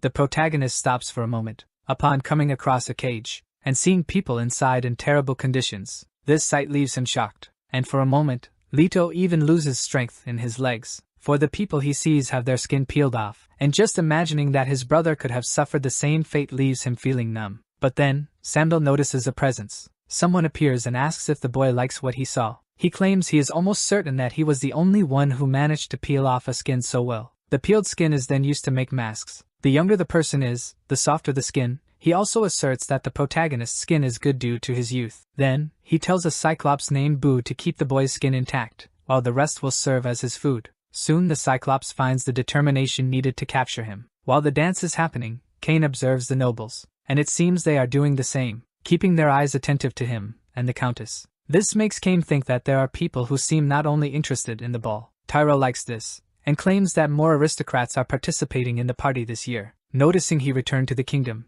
he asks if that means the war has ended. Cain responds that it has not, and there are still humans remaining. However, there is another reason why he returned from the battlefield. The Countess asks what motivated him to return, and guesses she might be the reason. However, Cain says he returned only to kill Prince Romer. She does not understand and thinks it is a joke. Cain claims he is not joking, and he takes down anyone standing in his way, but she says he should not worry, as she will stay by his side. On the other side, the Count is also dancing, but in anger, he harshly grabs a lady's hand. She says she does not know what the Count has been doing all this time, as he is not even paying attention to her. She will soon look for another partner who is a gentleman. The Count becomes furious and thinks that everyone was focused on him before Cain arrived, and he does not want to let his rival be the center of attention all the time. Pillar can feel this. Everyone seems to be enjoying the ball, but they are subtly observing Cain. While aware of this, they are silently looking at Cain as if he was the star of the stage. But the Count feels his deserved spotlight has been stolen, and cannot forgive his rival for this. Across the hall, his sister is dancing with Cain. To the rhythm of the music, she gets involved, thinking that her feelings are further surfacing. Her total focus is on Cain, as they spin against each other like a whirlwind. She thinks that this is the final moment when the two merge into one, and wishes that this time was just for the two of them. In this space, even the concept of time is lost. Soon she imagines herself in the center of the universe, dancing along with her lover, as if the two of them truly were the center of attention for all the stars. Something that, at least at the party, becomes reality, as all the attendees watch the couple, until at the end of the dance, they give a standing ovation for their performance. Cain gazes closely at the Countess, and her eyes shine when she sees him, for she imagines that he is a star that she would like to reach just once. But before anything more romantic could happen, they are interrupted by the Count, who, in turn, is in armor and accompanied by guards. One of the nobles asks what the Count is doing, for it is rude to bring weapons to a party. Angry, Pillar tells him to be quiet. The ball has ended and he has an important announcement to make. He says he was just informed about a decree of the kingdom, and asks one of his men to recite it. The guard does so and reads that a knight's oath is a promise to defend the kingdom and protect the king. Breaking the oath is a grave offense because it is equal to betraying the king and the kingdom, as well as denying the albino god. Knight Cain Balstein, for the crime of murdering the king, must be sentenced to death. Tyrell asks what his brother is saying, as he does not believe that Cain killed the king. Other nobles do not believe it either, as they have not heard news of the king's death. They even think it's some kind of joke, wanting to go to the capital to check for themselves. Yet the Count yells, asserting that the king is dead. It also says that Cain is the only knight who returned from the battlefield, making him even more suspected of having killed the king. Upon hearing that, Cain realizes why he was called back, concluding that the prince's plan from the start was to kill the king and lay the blame on him. And, judging from what was said, the king must indeed have died. He wonders why the prince wants to usurp a throne that would already be his eventually, saying that Romer is impatient. But he's careless, as the elves there will not believe him, precisely because of Cain, who was at the forefront and championed the superiority of the elves more than anyone else. The nobles present indeed cannot believe this and wonder why a war hero would perform such an act. However, the Count asserts that Cain would have several reasons for doing this, and now he says that he will reveal the secret of this war hero, alleging that, recently, a witch discovered a curious fact about Cain, and according to what was discovered, Balstein is a mix of elf and human, not being a pureblood. Therefore, he would be just a human wearing an elf mask. But even Cain does not believe this and wonders if he heard correctly what the Count just said. Nevertheless, Pillar says that it is time for Cain to be repaid all the humiliation he deserves, for his gravest sin was discovered today, and he will witness the end of his rival. After this, he orders that Cain be killed. Then, soldiers who were in disguise remove their fancy clothes and start attacking. Then, the other nobles ask what's happening. Cain, however, expected something like this to happen and hopes to have the opportunity, later on, to ask the Count directly about the nonsense he said. But now, he wants to enjoy what comes next. Back in the castle's dungeon, in the dark corridors, the Cyclops tries to catch the protagonist. Leto, however, does not bow his head in this situation. Despite the danger, he does not flinch. But this does not prevent him from being struck. In the middle of the fight, his fork arm reappears, but the boy is struggling to use it, as he has not yet fought an opponent like this before. The one responsible for the Cyclops is surprised that the protagonist is a curse bearer, and did not expect his arm to change. He says that he's heard that those who are cursed become very strong when they turn into monsters, but he realizes that the boy has not fully transformed. Even so, he says that he will not give the protagonist a chance to fight back, as he and his dog have no chances against his Cyclops, since it is used on the battlefield against large armies, especially this one that the creator trained from a young age. He also asserts that this guy does not judge him based solely on his appearance. He is someone who looks at his interior as well. Leto, however, can only focus on how big and strong the enemy is, so beating him won't be easy, so he tries to devise a strategy. He is not sure how to do this, but thinks he needs to get stronger like he did last time, as this is the only way. The protagonist remembers the conversation he had with Korn before they set off, when she said that he was lucky to return to normal after fully transforming. For if Cain had not helped him, he could permanently lose his sanity, and never be able to return to what he was before. This leaves Leto puzzled, as he wishes to return to normal to find his brother. Then he thinks about using the surrounding scenery to his advantage, and considering the characteristics of the enemy, he imagines that fire might be useful. Considering an alternative, he sees that Samuel has assumed his most aggressive form, and he promptly remembers that Korn said that the Cerberus was very talented. Then the protagonist should train him. Leto and Samuel face the enemy. The protagonist knows that Cerberus have the ability to transform their bodies and make them larger. Because it cannot be changed at will, training is required. They can also mimic sounds that they hear directly. Not only that, but other incredible abilities too. Another thing they have is the ability to read the thoughts of people close to them, and mimic them with a sound. Leto even remembers the time when he thought something bad about his master, and the Cerberus repeated it out loud. The elf even gets a scare after hearing the rudeness. With this, Leto tried to disguise it the best way he could, and after that day Leto's wrist became his armor. Back to the fight, Leto gears up and converses with Sandal in thoughts, telling him to attack at his signal. On the other side, the boss of the Cyclops orders him to advance. He attacks, but the protagonist manages to dodge. After that, he manages to counterattack and stab the Cyclops in the legs. But he notices that he didn't pierce enough to incapacitate him, so he gives the signal for the dog to attack. And so Sandal advances towards the ogre. Leto holds the Cyclops back to prevent him from fleeing, but he realizes that his dog could be hit directly. Then he screams as if the elf was about to come. Upon hearing that scream, the Cyclops becomes frightened. Soon he shrinks, escaping the blow. However, he grows after landing. The protagonist says that his dog shrinks at the hearing of a word that reminds him of that crazy elf. He then orders Sandal to attack again, but the owner of the ogre notices that he has become the target. Soon, he attacks the dog, but Sandal manages to bite the enemy's hand, and takes the torch he was holding. Thus the enemy is left without a torch, and he panics because now he's in the dark. Not only that, but all the torches in the hallway were put out, so the enemy realizes that the boy knows that Cyclops do not see well in the dark. He says that's right, as his brother is also blinded by illness. He can easily tell just by observing his behavior, the color and shape of the eyes. Leto knows that the Cyclops is not completely blind, but now, with the lights out, he won't see anything. Soon he will become more vulnerable to the attacks. The owner of the Cyclops orders him to attack, and even without seeing fully, he manages to hit the protagonist. Leto definitely feels the pain of the impact as he was pressed against the wall, and then he was thrown by the monster. The enemy says that although the Cyclops' eyes are not good in the dark, his work just fine, and with that, he can direct the attacks. Afterward, he tells the Cyclops to listen to his voice and attack where he commands. Leto is frustrated to have his attack interrupted and feels the pain of the blow he took, but now he's ready. His focus is to find the location of where his brother is,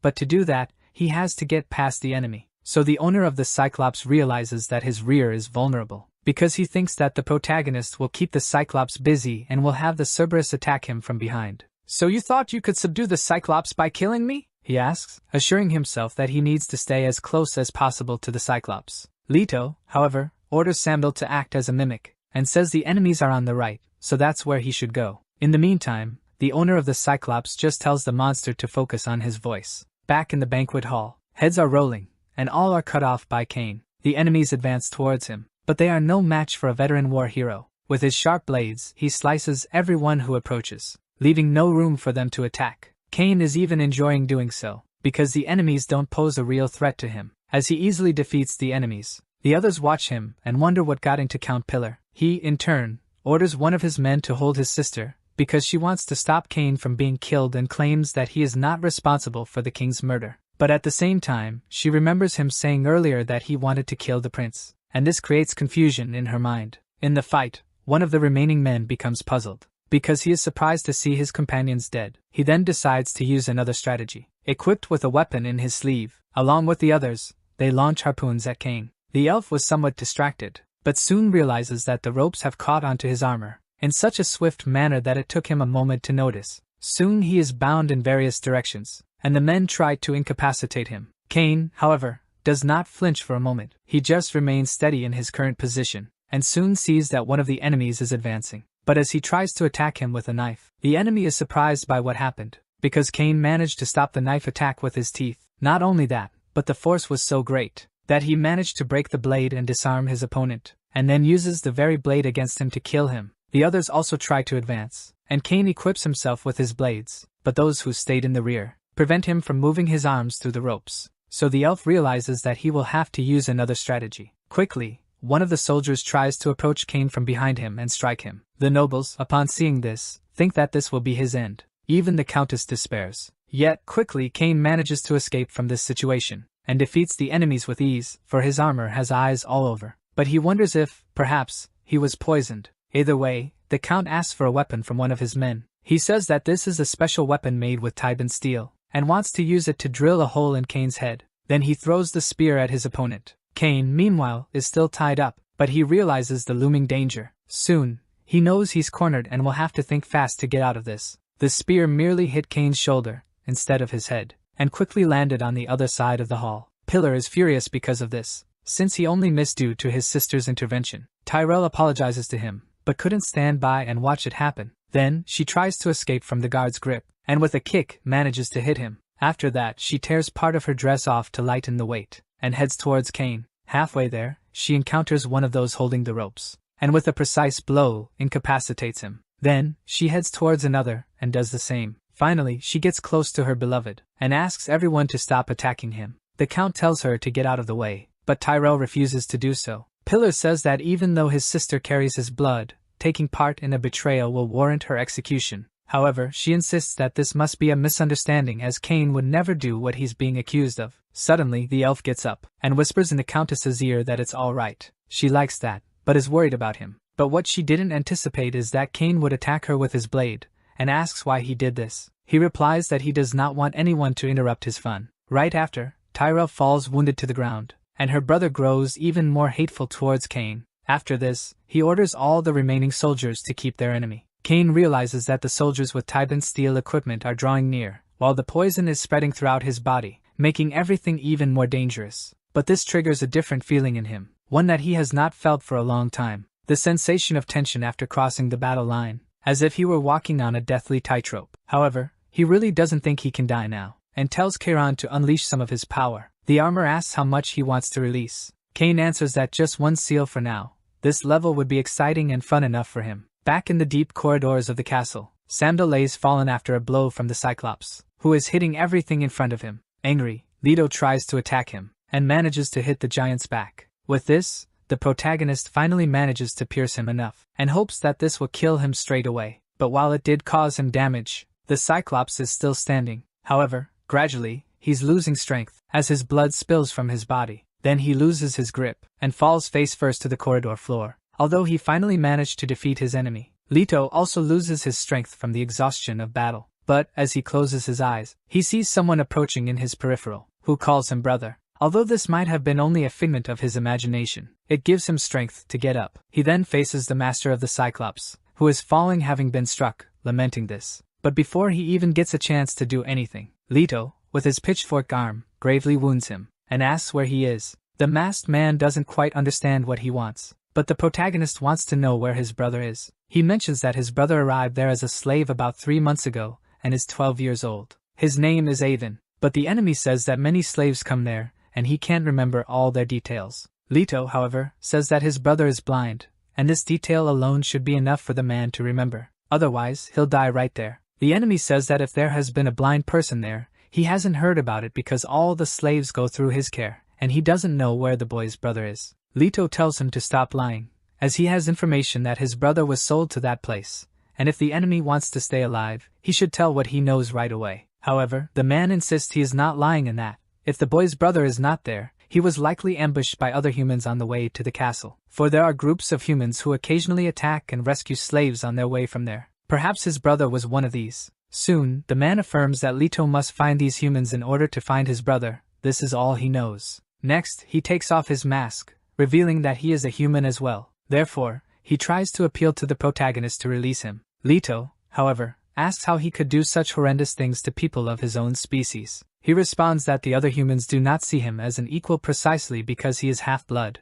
and for this, he was always tortured, even having one of his eyes injured. He also says that 5 years ago he became the leader of the humans who arrived at the castle. He also arrived as a slave but had his talent recognized. But Leto gets up and leaves, saying that he is not interested in hearing his story. He takes Samdal in his gentlest form, and says that they need to find the elf and leave there to look for his brother as soon as possible. Behind him, he leaves the traitorous human, with his mask split in half on the ground. Back at the hall, the Count pleads for his life, for Cain managed to attack him and says he will answer all his questions honestly, if he wants to stay alive. He also says that Pillar's heart is right in front of the tip of his blade. If he lies, he will know. The Count asks what Cain wants to know. In his thoughts, he wonders why his enemy has so much power. In turn, Cain asks about what he said about his blood, wanting to know if it was a lie or not. But Pillar affirms that it was not a lie, and Cain realizes that he is telling the truth. The Count affirms that he must know that witches have been conducting experiments to determine who is pure-blooded or not in the elven race. One way to recognize a half-breed is another skin color apparent on some part of the body. But that is not the only way, as some have completely single-colored skin.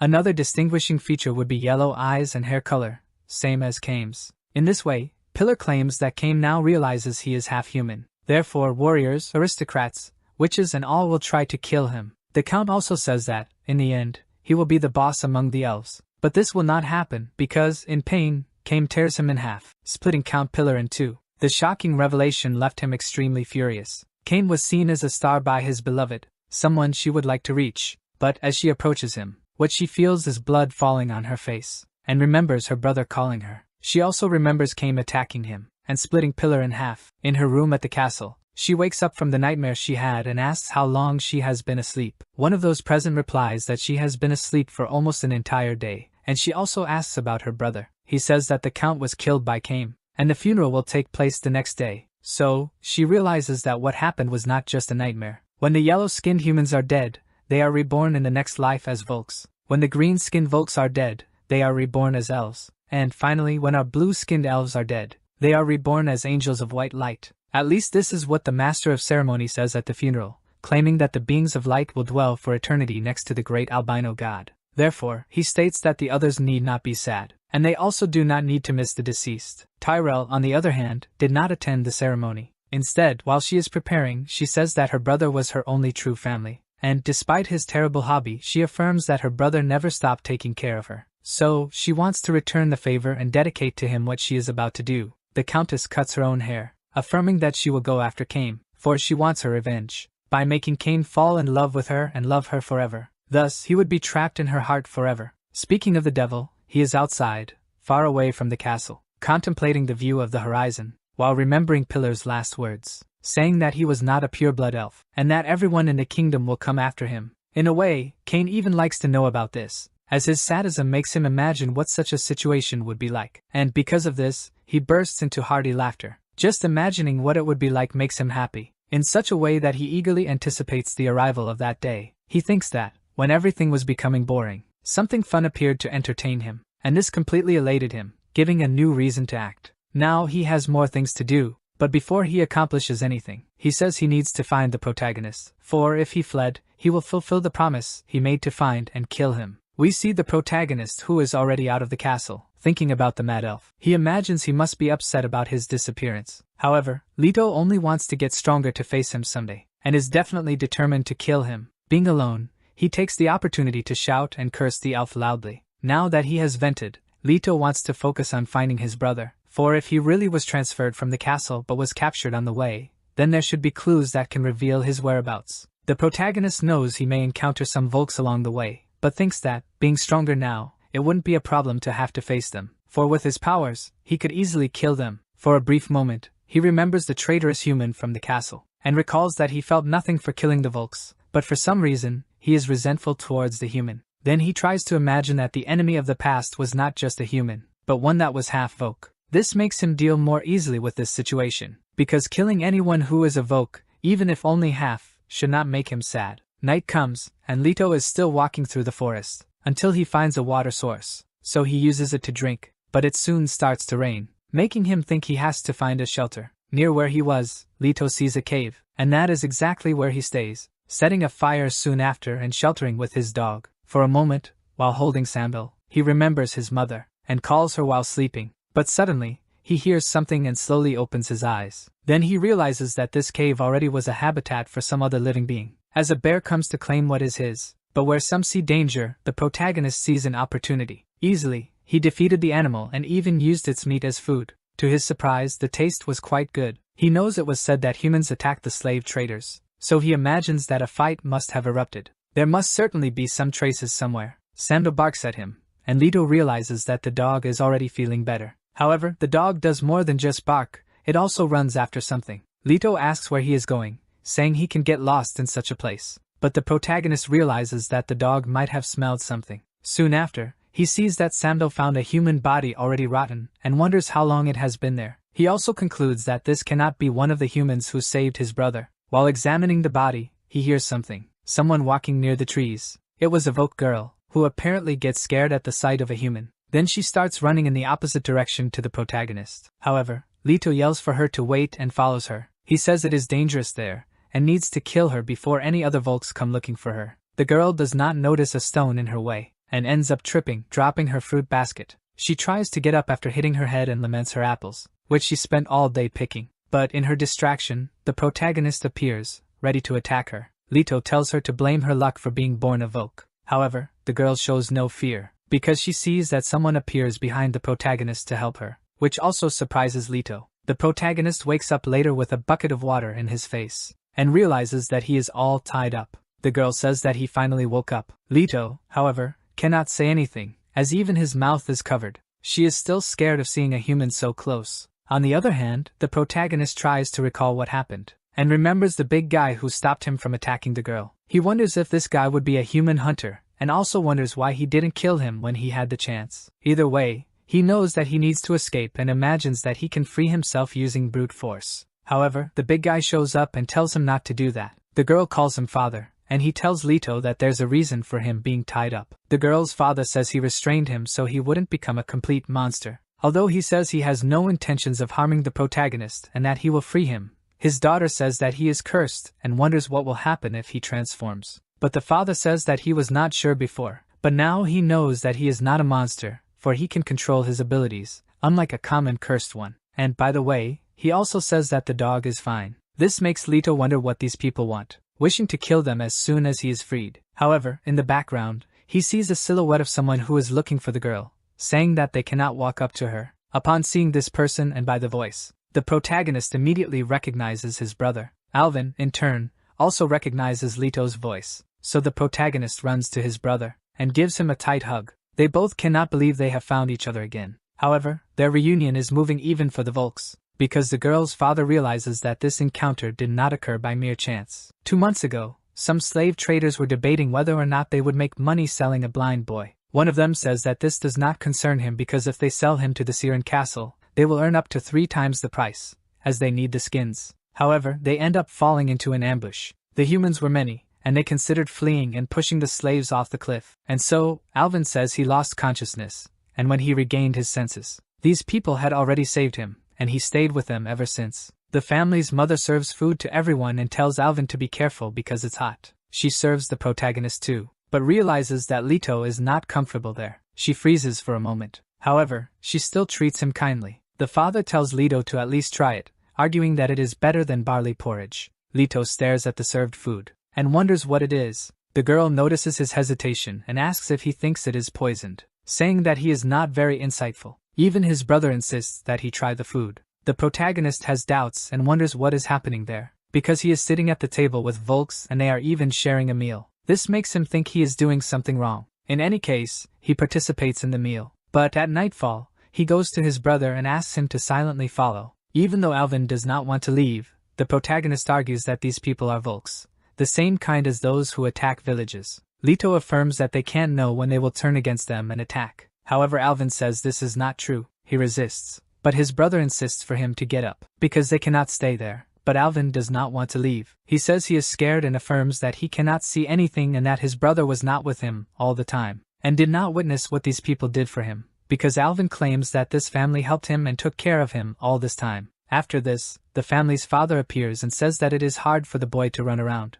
because his bones are not yet strong, and he needs a few more weeks to recover. He also says that Alvin is free to go whenever he wants, but it would be better for him to say goodbye before leaving forever. The protagonist asks the man what the reason for his generosity is, because normally Volks would not help someone like his brother. He agrees that he is a Volk, and says the protagonist and his brother are humans. However, he doesn't care about this difference. Elsewhere, under the starlight, some humans walk down a road, until one of them asks if it is okay to go west because of the battlefield. The leader says the east is inhabited by humans, because the elves have taken over the entire region and impose rules. Therefore, the humans there die or end up becoming slaves. So the west would be their only option, because there is at least a remnant human army. But in this distraction, the child is the only one to notice something, and tells his mother that there are 2 moons in the sky. However, the mother realizes that danger is near, because the leader died in the blink of an eye, and the others didn't even see where the attack came from. But when they look at the water of a river, they notice an unusual movement. Soon, what seems to be a pair of glowing eyes leaves everyone properly scared of the imminent danger. Then, realizing that the danger is in the water, they try to run.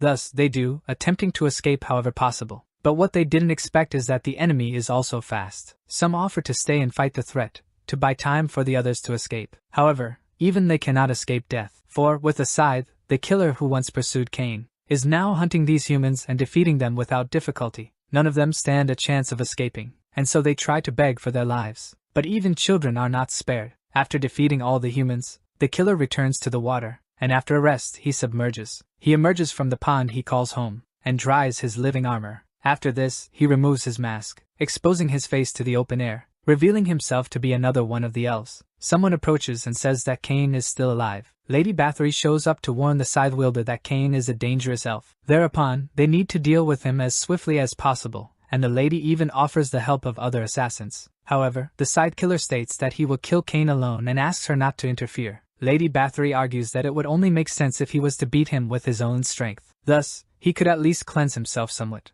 of the sin of his blood mixed with human blood. She also mentions that the king has died and Prince Romer will soon be crowned, but he is foolish and cowardly, so exploiting him will be easy. Hence, when Romer becomes king, she will be a great asset in locating him, and his wish will be fulfilled correctly. In Tenderloin, the capital city of the Elven Kingdom, the prince remembers the conversation he had with the king, where the father is surprised that a human was able to injure his eye. He claims he sent Romer to Cam, near the battlefield, to make him more resilient, but still, he remains unchanged. Moreover, the king asserts he never imagined his son conspiring with a witch like Bathory, for he always warned him about this kind. He also mentions that the prince doesn't quite grasp how dangerous this situation is. Lastly, he tells his son to return to the battlefield and seek help from the remaining knights, and to keep watch over the albino's palace, for when he dies, it is Romer who will take charge of everything. Thus, the king lays down. Back in the present, his body remains in the coffin. The prince says his final goodbye to his father, and tells the servants they can close the coffin. Shortly thereafter, the master of ceremonies, before the vast nobility of the kingdom, crowns Romer as the new king.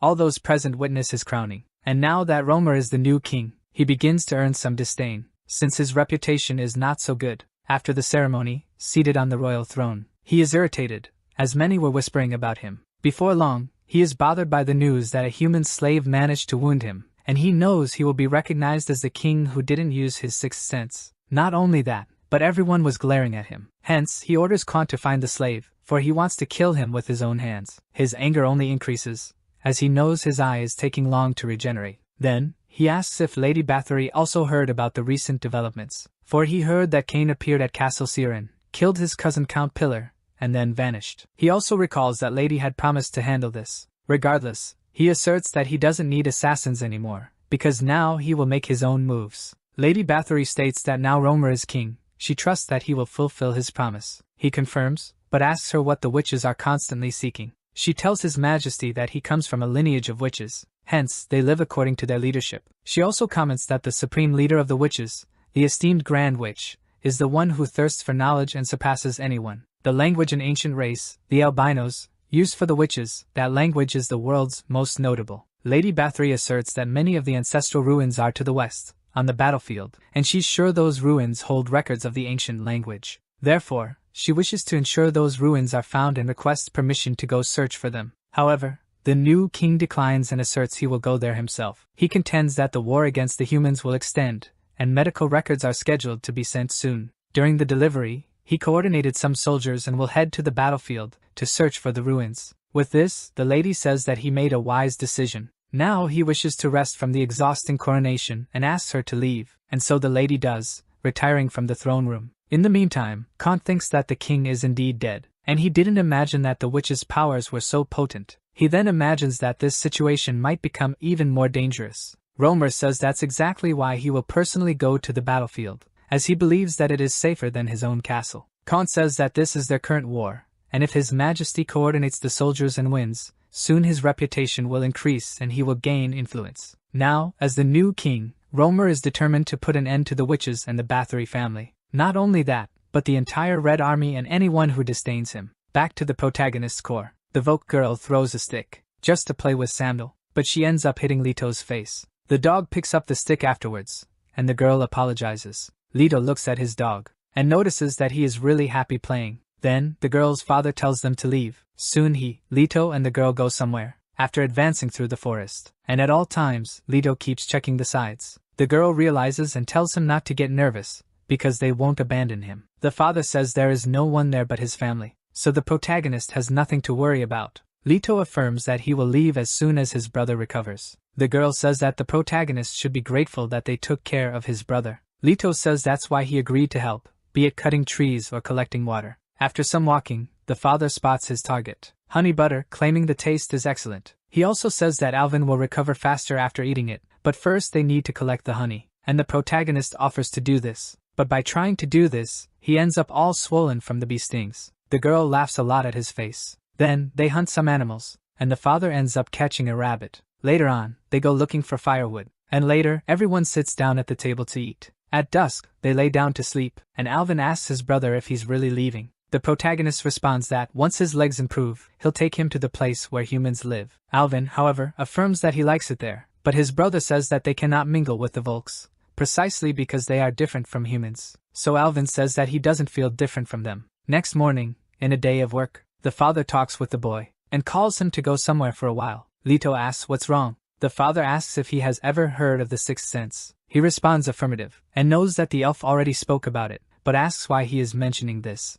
In response, the father says that the sixth sense is beyond the other five, and says that, if the boy trains it enough, his five senses will improve simultaneously. In other words, his abilities will become stronger. To demonstrate, he gives a strong punch and splits a tree in half. The noise is so loud it even scares the birds. Leto is impressed that he was able to break such a resilient tree with just his hands. The father says that the crucial point is that Leto can use the spider's powers to become even stronger, and he is willing to teach him how to control his sixth sense. We use our five senses when assessing someone, their voice and so on. It takes more than their features to really understand someone. It includes their inner thoughts, feelings. Hence comes the ability to perceive someone by the sixth sense. Leto asks if practicing the sixth sense will improve it, and also resist the power of spiders. The father replies that he can't guarantee this, but it will be useful. The protagonist asks if he will really learn the sixth sense if he stays there with them. Answering, the father says that usually the sixth sense awakes in extreme battles. However, his method doesn't involve this. He also says that,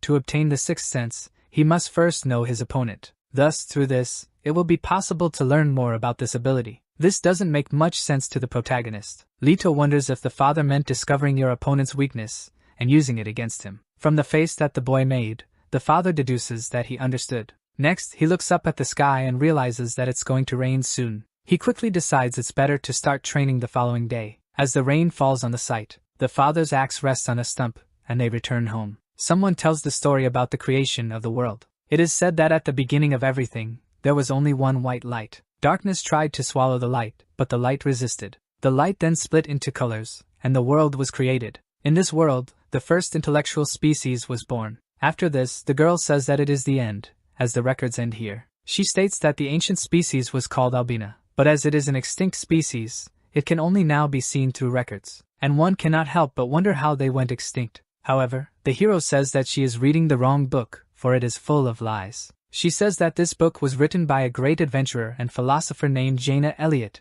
and claims that the hero is an ignorant who knows nothing. She further mentions that, as expected, humans are dumb, and there is no helping them, and probably her father is only assisting because of his brother. Alvin asks if this Albina race really existed. The girl confirms this. She also talks about traces of their existence in ruins on the western outskirts. Leto asks if she has seen this herself. She replies no, but claims to be telling the truth. However, Alvin is the only one who believes. The girl also mentions that it's currently a huge battlefield, but she would like to visit the place someday, and she would also like to write a colorful book in the future. Alvin comments that this idea seems good, but he is the only one who thinks so. The next day dawns with clear weather, and as promised, the father prepares to train the protagonist. Leto is extremely uncomfortable and asks if they are really training, claiming that for days they have done nothing but stare at each other, stating it's uncomfortable and weird to keep looking like this. The father says that the eyes are the window to the soul, and understanding the opponent is the basic principle for the sixth sense,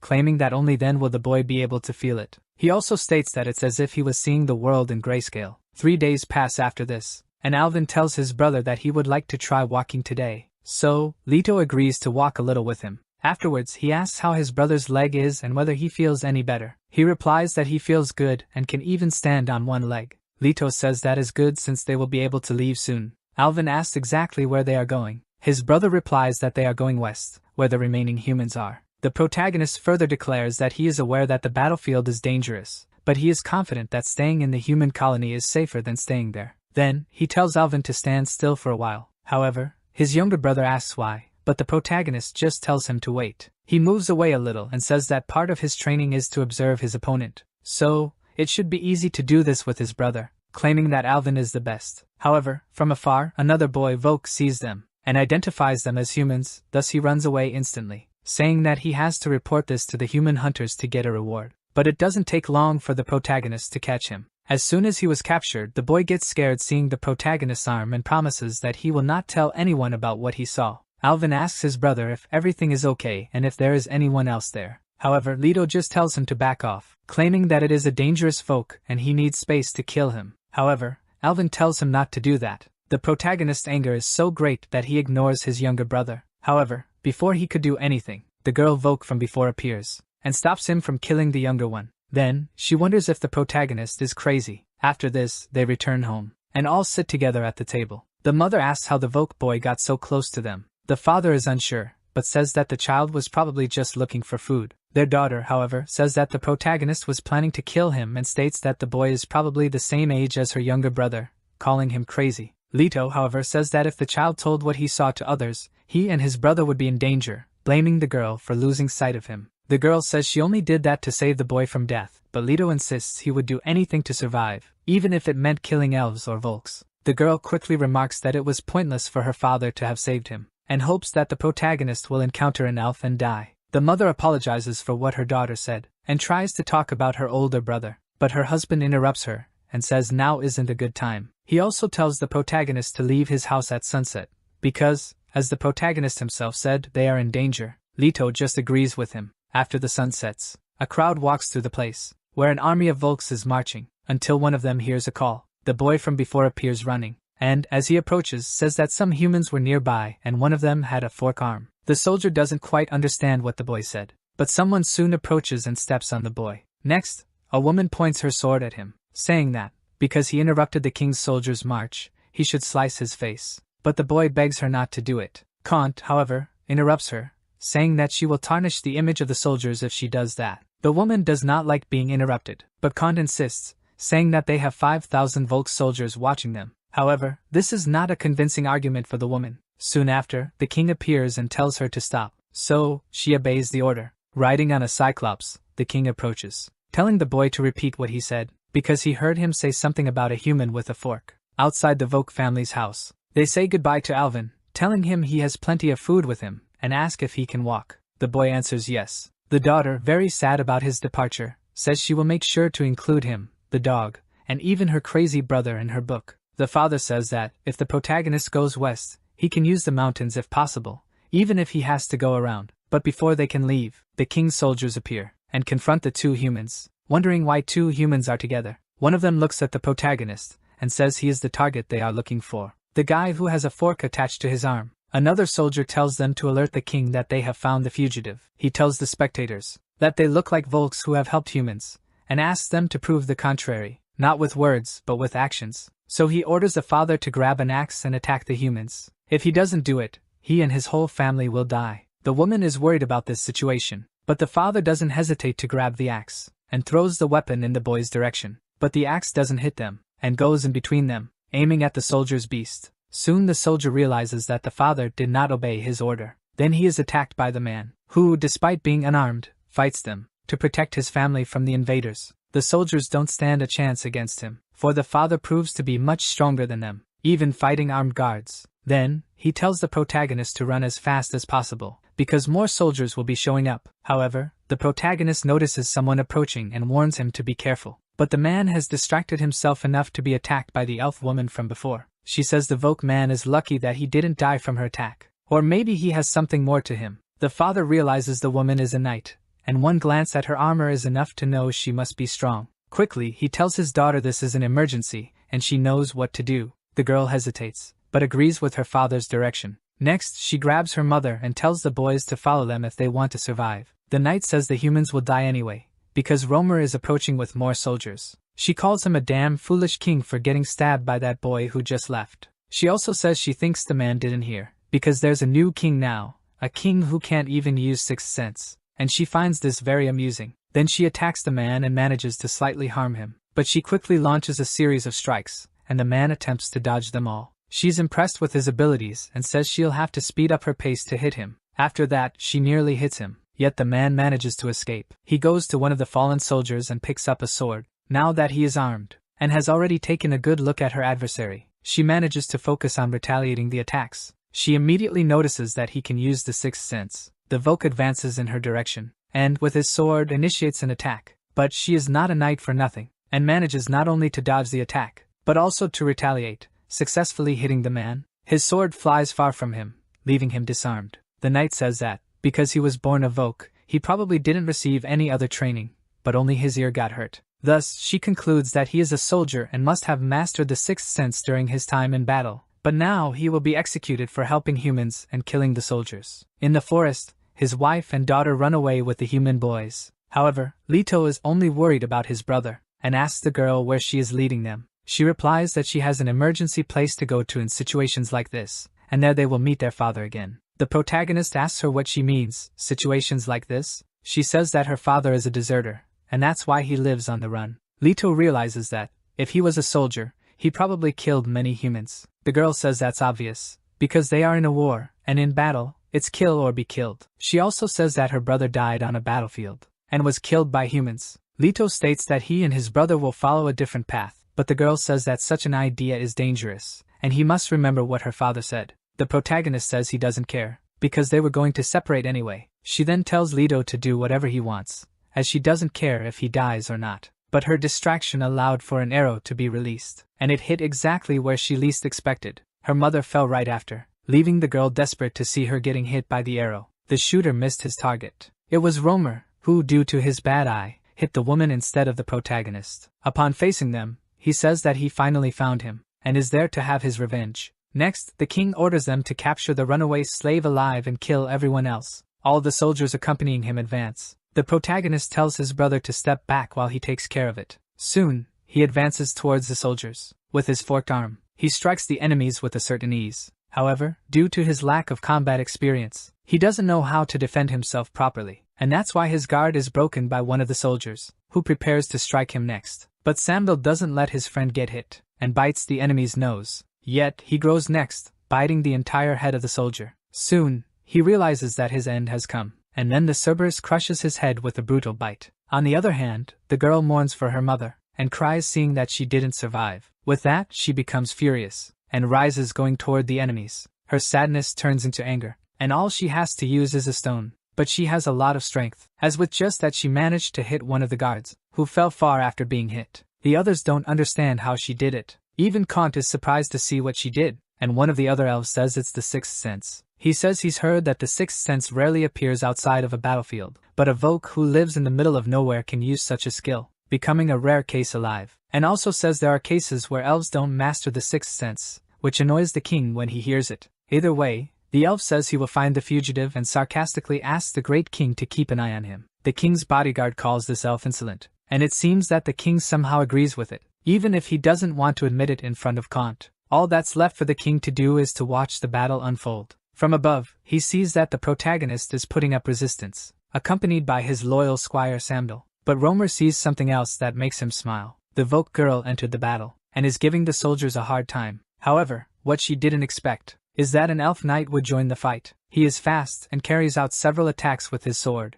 until there comes a moment when she is cornered and the enemy's sword strikes a rock. Immediately, she picks up a piece that fell off, and hits his head hard. The elf composes himself after that, and is furious for having been hit in this way. Upon facing the protagonist, some guards are frightened, for they realize he is a cursed one with powers obtained through a spider. Regardless, they rally and attack all at once. Witnessing this, the protagonist realizes their numbers and imagines that he would need more power to face them alone. He does not care if he ends up transforming into a full monster again, as long as it serves to protect his brother and kill all his enemies. But when he looks at Alvin, he realizes he was hit by an arrow. The boy, because of his conditions, didn't even see where it came from. He just feels pain. But before anything could be done, he is hit again, and the protagonist witnesses everything closely. Romer says he made a mistake again as he didn't plan to kill him, claiming it's because of his eye again. Leto still cannot believe what he saw. He remembers that Alvin said the Voke family that helped him were good people and that his brother should not hate them. However, at the time,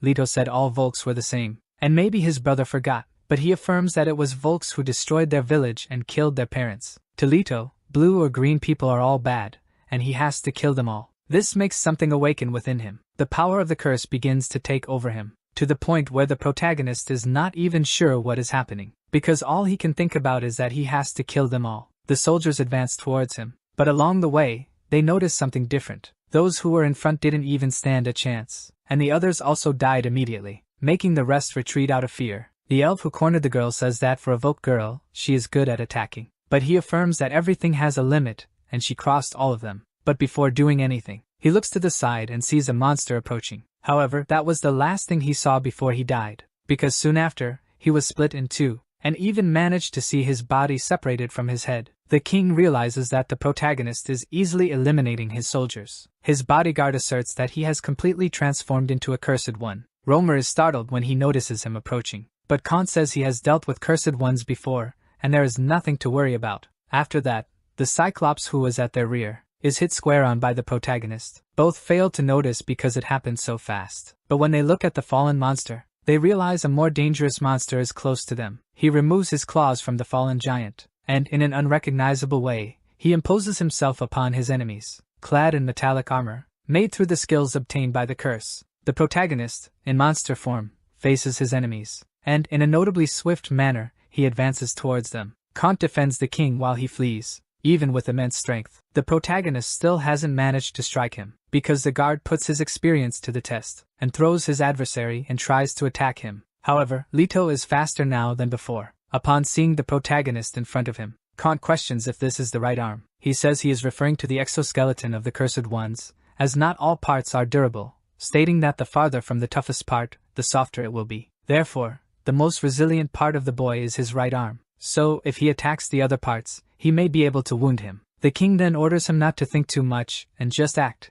stating that as a king he can't occupy himself with such trivialities. However, already exhausted, Kant shouts calling them cowards. The king can't believe he said that, but he realizes that the guard wasn't talking to him but to the other soldiers. Kant tells them not to just stand there watching. He also tells them to aim for the head or arms, and that the interior is as fragile as any human. After his words, everyone advances towards the protagonist. As the rain falls, he waits. But he doesn't just stand waiting to be attacked, because, in the darkness of the night, he paints the ground with the red blood of his enemies, and through the light emitted by thunder, Leto moves and ends those who fight against him, because his speed is as fast as lightning. Kant notices this and is surprised, but his combat experience allows him to fight equally with the protagonist. After Leto is struck on the right side, his armor exposes his interior, because it cracked right where it was hit. Kant realizes he was right. Given the protagonist's speed, it makes it difficult to hit him, but his wounds heal quickly and he knows he needs to act fast. But he did not expect what was coming, for Leto managed to hit him straight on. Yet, by being closer to his target, he tries to take this chance. He notices that this is bone steel. In terms of durability it's stronger than others, and of course it can be heavy. Therefore, he asserts that the protagonist cannot stab him with his fork. Yet, he is not left vulnerable to blows, and takes a punch that he feels despite wearing armor. Kant wonders how this is possible, for he thought monsters were all the same in the end and it should not be possible for them to damage his armor. The protagonist, however, is not caring about what he is saying. Far from there, under the rain, the father walks through the forest, but his strengths are already gone, and he falls. This leaves him vulnerable to the enemy. The oak nymph, surprised that he had held on for so long, says there must have been many guys like him on the battlefield, asserting that had she stayed in a place like this, she would have learned a lot. To them, from the Pullfork race, strength is power. Both she and the man have become stronger, in order to lead their species.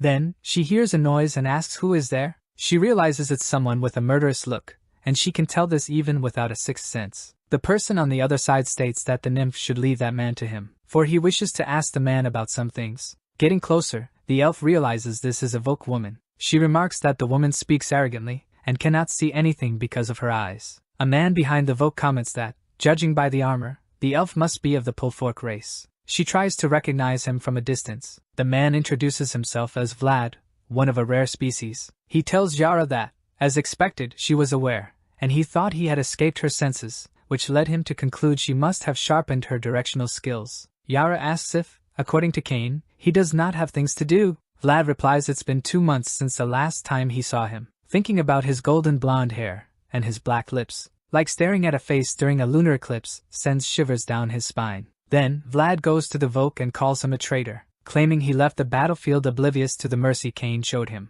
Cain may have only taken his left ear and forgiven him, but he wants to tear him apart and kill him, since he is dying anyway. The woman questions what Vlad is doing there. He was forbidden from stepping down on this land, being of Volk blood. Yet him being spared and exiled suggests he was probably one of the knights. Vlad states he is only there to find Cain, and asks her not to try to stop him, and to leave, before he tears her apart. The elf grasps that he really has the power to do so. After all, he was one of the legendary knights. Thus, she mentions she has had enough fun and leaves, knowing she is not strong enough to face him. Before leaving, she says she'll head to the battlefield, so they may meet again. Watching her leave makes Vlad think that, even if the elf is the daughter of the Spoon King, she could be stronger than he was at her age. Yet, setting that aside, he asks the Volk where is Cain. He answers that he heard Cain left the battlefield and went to live in the mountains. But Vlad does not believe this and assures he can smell the lie from a distance. He also says that if the man lies again, he will cut him into pieces. However, Yara speaks and says the man is not lying, and tells Vlad to leave him alone. The father speaks that he has a favor to ask of Yara. She cannot believe he is asking this, especially him who deserted them and left. But the Volk speaks of his family, and asks for help in finding them, as he lost his son on the battlefield and does not want to lose his wife and daughter as well. Yara asks if he got what he wanted after he left the battlefield. The Volk, who killed several humans to avenge his son's death, says he must have left in search of peace. The father remembers his family, his wife's smile, his daughter's joy. He also remembers his past, when he asked to leave. Cain says that to survive in this world, there is nothing one can do but become stronger. Each line should have a space between them. He also says that getting stronger is an addiction, and for one like him, a Volker, it is a struggle to do so. He tells the Volkers that his son died because he was weak, with a feeble heart that couldn't be cruel. He claims that his father is the same way. Even so, the Volker says he would like to return. Then Cain, with a single cut, slices off one of his ears, and tells him to go away, because he was never fit for this job in the first place. After seeing the protagonist defeat some soldiers, Kant realizes that he is much stronger than he imagined. So he suggests to the king that they retreat, asserting that he's been having a bad premonition since yesterday, and says they should return to the camp and come back with more soldiers. However, Romer doesn't like the idea, stating that he will gouge out the protagonist's eye with his bare hands and that he will not retreat now, for if he does, he'll become even more of a laughingstock. However, Khan asks if Romer will help in the fight, for as a king, he should demonstrate his strength to others. Then Romer starts to make excuses, saying that he isn't feeling well, and that his eye has not yet fully recovered. Thus, he's the first to run away, abandoning the fight. The protagonist seems to want to chase them, but the Volker girl calls him, telling him to get back to normal, or he could risk permanently staying in his current state. But he doesn't heed her words as he is focused on his target. Next, he starts rushing towards the enemies, leaving the girl and his brother behind. Romer realizes they are being followed, and can't believe the protagonist has chased after them, so he orders Kant to do something. However, the guard sees a problem in this, knowing that if the beast reaches him, he'll die. He thought he was only following the king for a promotion, but now realizes that it's no longer worth it. And even though the king insists that he should do something, Kant grabs Romer, calls him a useless bastard, and sends him flying towards the protagonist, telling him to die, and uses this as a chance to run away. Romer, realizing that he's been abandoned, is shaken. But his problems have only just begun, for he is defenseless and confronting the protagonist, who, in turn, lands a solid punch on the king's face. Just this alone makes Romer nearly immobile. He tries to escape while screaming in pain, but his escape attempt is thwarted, because Leto grabs him by the legs, lifting him up. Romer has no choice but to insult him, and for that he is hit again by the protagonist, who, with another punch, sends him flying away. Leto slowly walks towards Romer. Seeing this, the king tells him not to get closer, using insults. He also says that shooting his brother was an accident, because he was only seeking revenge for what happened to his eye. But these words only make the protagonist even more furious.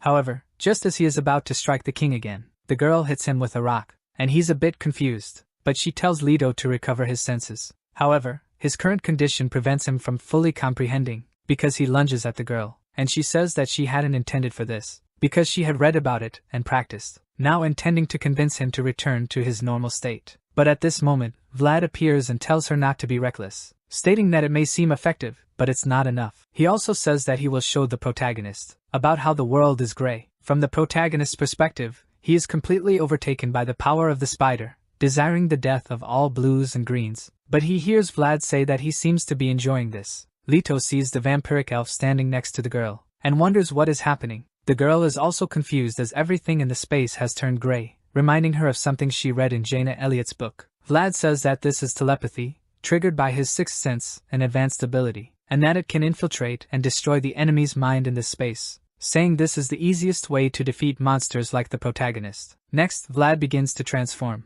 and becomes a disgusting-looking monster that, to everyone's eyes, looks like a worm. After this, he advances towards the protagonist, and Leto, in his spider form, doesn't know how to react, so he gets attacked, and cries out in pain, because he has been completely covered by Vlad's worms. The girl wonders if Vlad's actions will cause Leto to revert back to his human self. Vlad responds that the protagonist has already lost part of himself due to the power of the spider. He was planning to ask Leto about Kane's whereabouts, but he has no other alternative now, for those leeches will suck his mind dry, and Leto will eventually suffer brain death. Upon hearing this, the girl takes off running, and tries to help the protagonist free himself from the worms. After seeing Leto's face being suffocated by them, she tells him to control himself. Then she holds him, and pulls him from the heap of worms. Vlad is surprised to see this scene, as apparently the girl has found a way to free the protagonist. Next, they leave the gray space and Vlad still can't believe what he saw, because the girl managed to save Leto, who was unconscious, and brought him back to his normal state. But for her,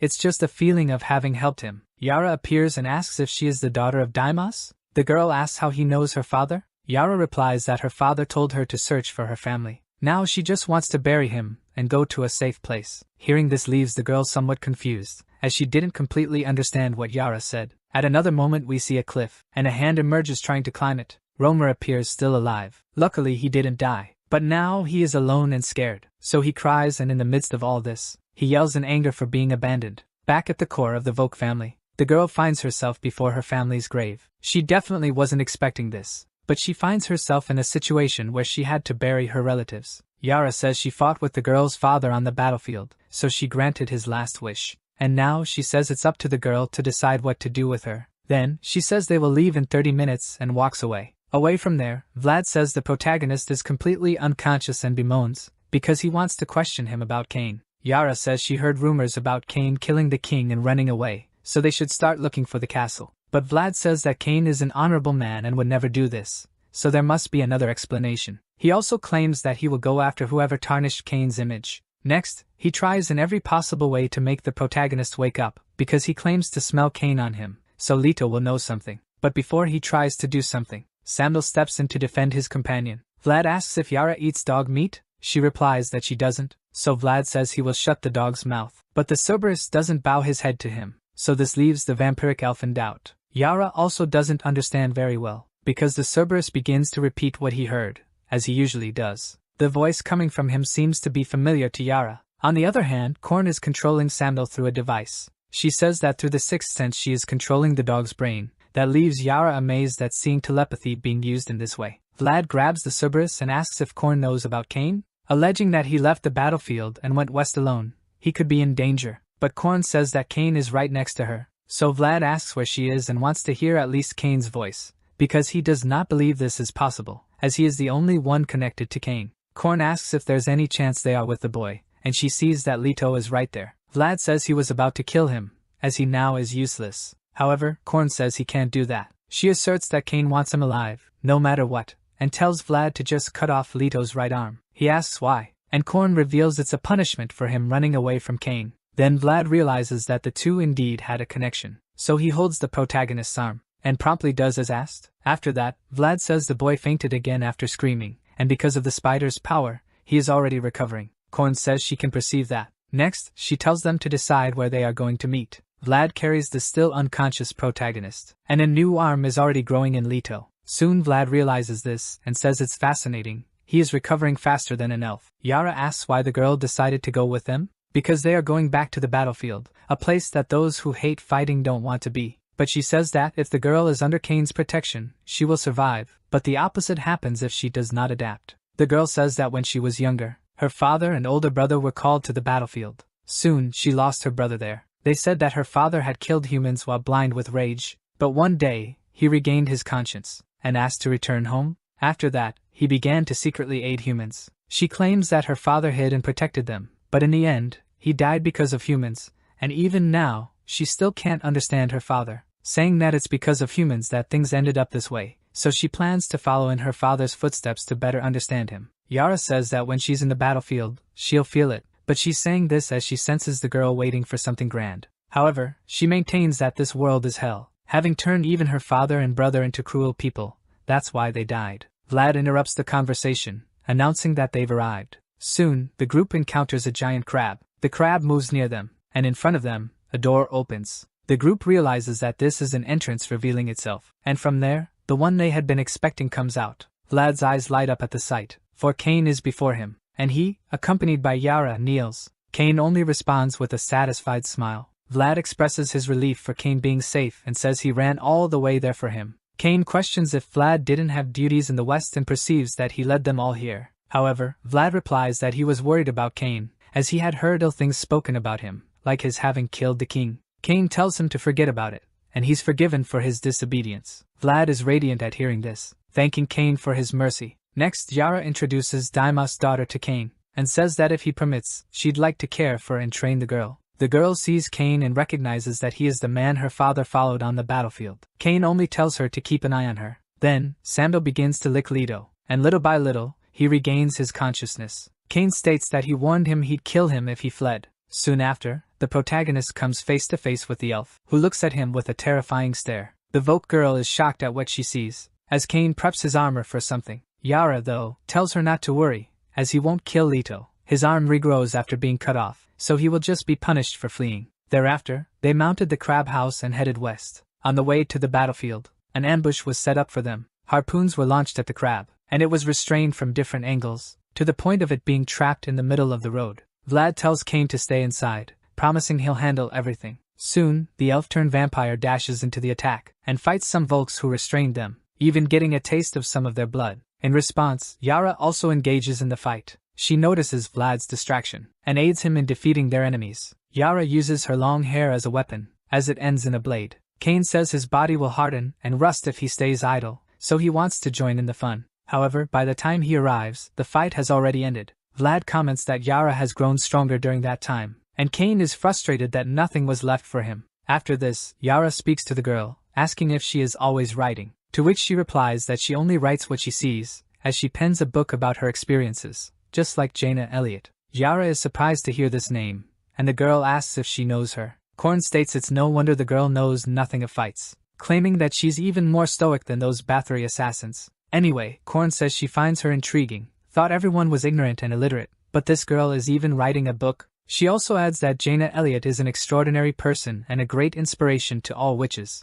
even if their gender or appearance is unknown since it's been 100 years since their time. Korn is certain they're elven. Cain, after chopping off Leto's arm again, states it's the third time, and asks how it feels, asserting that he never gets used to the pain, so it feels new every time. Also tell him to remember that, if he tries to escape again, he must be the one to endure the pain. Along the path of a mountain range, Leto's arm was cut about 5 times. There comes a point when they stop, and Korn says that's enough for her. Cain asks why she doesn't go on, saying she was ousted anyway since she doesn't have skills, yet the girl insists this was not the reason. She also says she still is a witch, and setting foot in the West is still illegal. Not only that, but she claims she also has other things to attend to and look for. Before leaving, she states she will use Cerberus to contact Cain if need be. T-Bone Mountain, often referred to as the albino goddess's spine, is comprised of the highest mountains in Albania. With slopes so steep they reach the clouds, it's an impossible mountain to climb. T-Bone Mountain lies in the center, and Albania is divided into west and east. In an area along the ridge, there's a place called Broken Bone. It's said you can cross between the west and the east there. There's a castle built by humans there, but it currently is in the possession of the elves. Vlad says it's now owned by the Pulfork family. Going there is risky, as Lord Cain was falsely accused of killing the king. He calls them Pulfork bastards, stating they're occupying what should be his castle. Regardless, they would cross the mountains, even though they cannot climb them. Another entryway is here, and he points out the entrance to a cave. The grey rocky mountains were dotted with large and small holes. Some of these holes fused into a passage, and the girl takes note of it all. Vlad asks the girl if she ever thought about writing a book about Cain, a story about his greatness and excellence. She says yes, but in her thoughts she says no. Back to Cain and Leto. The protagonist extends his arms, and the elf asks what he is doing. Leto says he may take whatever he wants. However, in exchange, he must teach him about the sixth sense, as he wishes to become stronger. And he also wants to become a demon. Cain, however, refuses, stating that Kairon is satisfied and is going to gradually teach him about the sixth sense. Seeing the expression in Leto's eyes, Cain concludes that he will achieve his goals soon,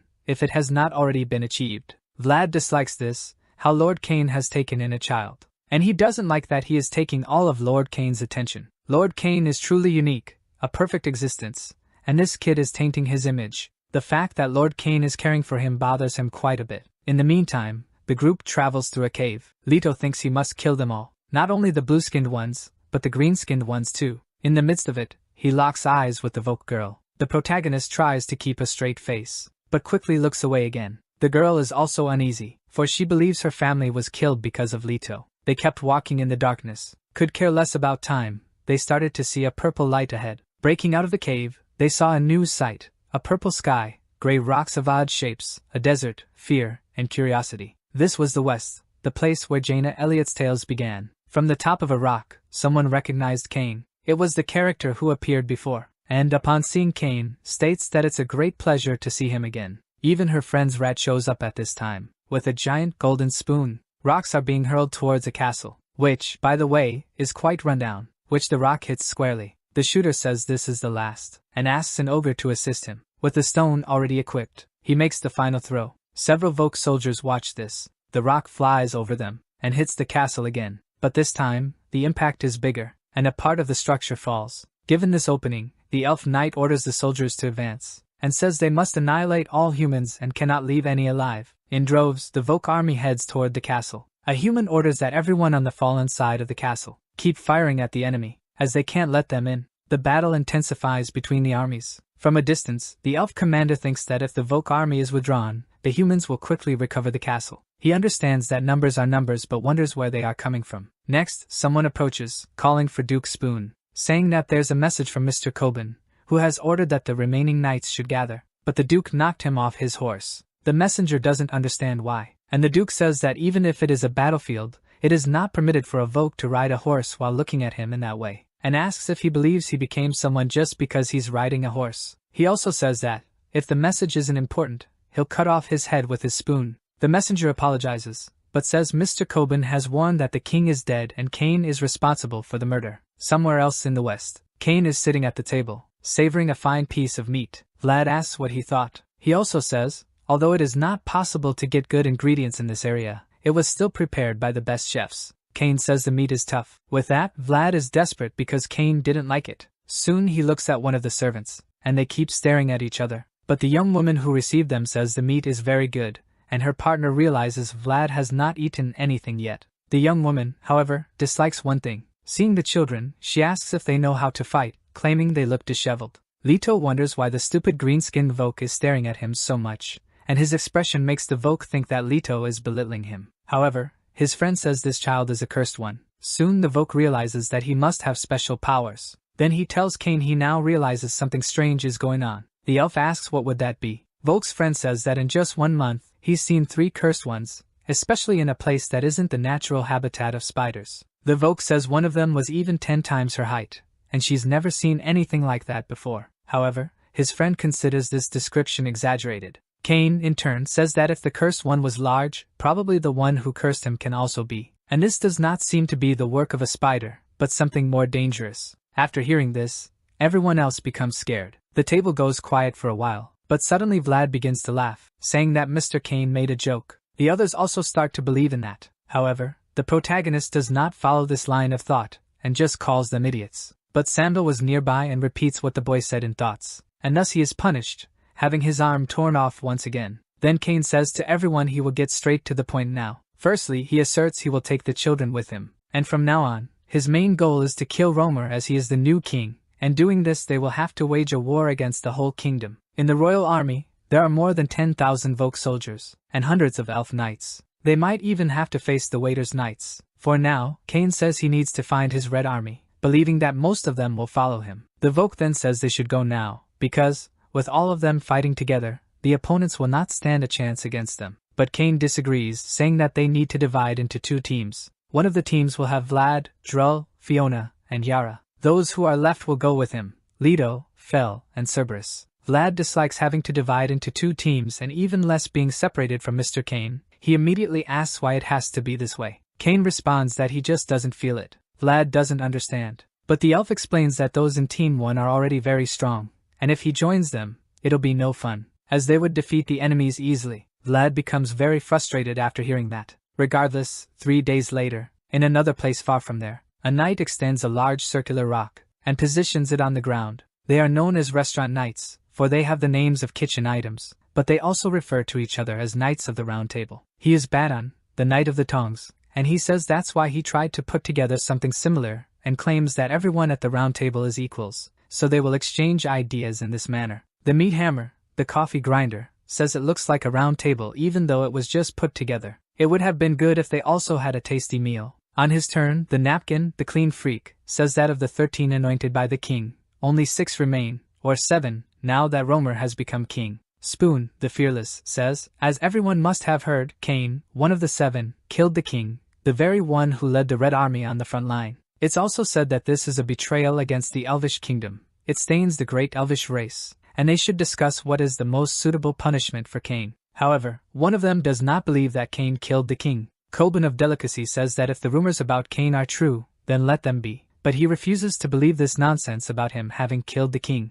Bando tells Coben that it is a tradition of this table to respect one another, and asks him to not be rude. Yet, Coben says to hell with the traditions, and asks why he is pretending to have a discussion when he has already made a decision. He also tells them to get straight to the point. Instead of wasting time, he wants to know if they're talking about that Cain, and he states that instead of indicting him for this and that, they should simply kill him. Back to the protagonist's core. He and the others prepare to leave. Cain says this is where they part, and he tells the others to go straight to the Red Army and introduce themselves to Commander Basil, stating he trusts him more than the others. He also says that Basil trusts no one but him, so they should use his password that Cain told them earlier when presenting to him. Cain says that this isn't pleasant, but he bids goodbye saying he will see them again later. Upon leaving, Vlad laments his departure. 2 days after their separation, an intense battle occurs between two cursed ones. The protagonist is almost completely transformed, while the other is totally overcome by the curse. Regardless, Leto charges the attack, and leaves no gaps for the enemy to strike him, for he uses his size to his advantage. He then manages to break the enemy's armor,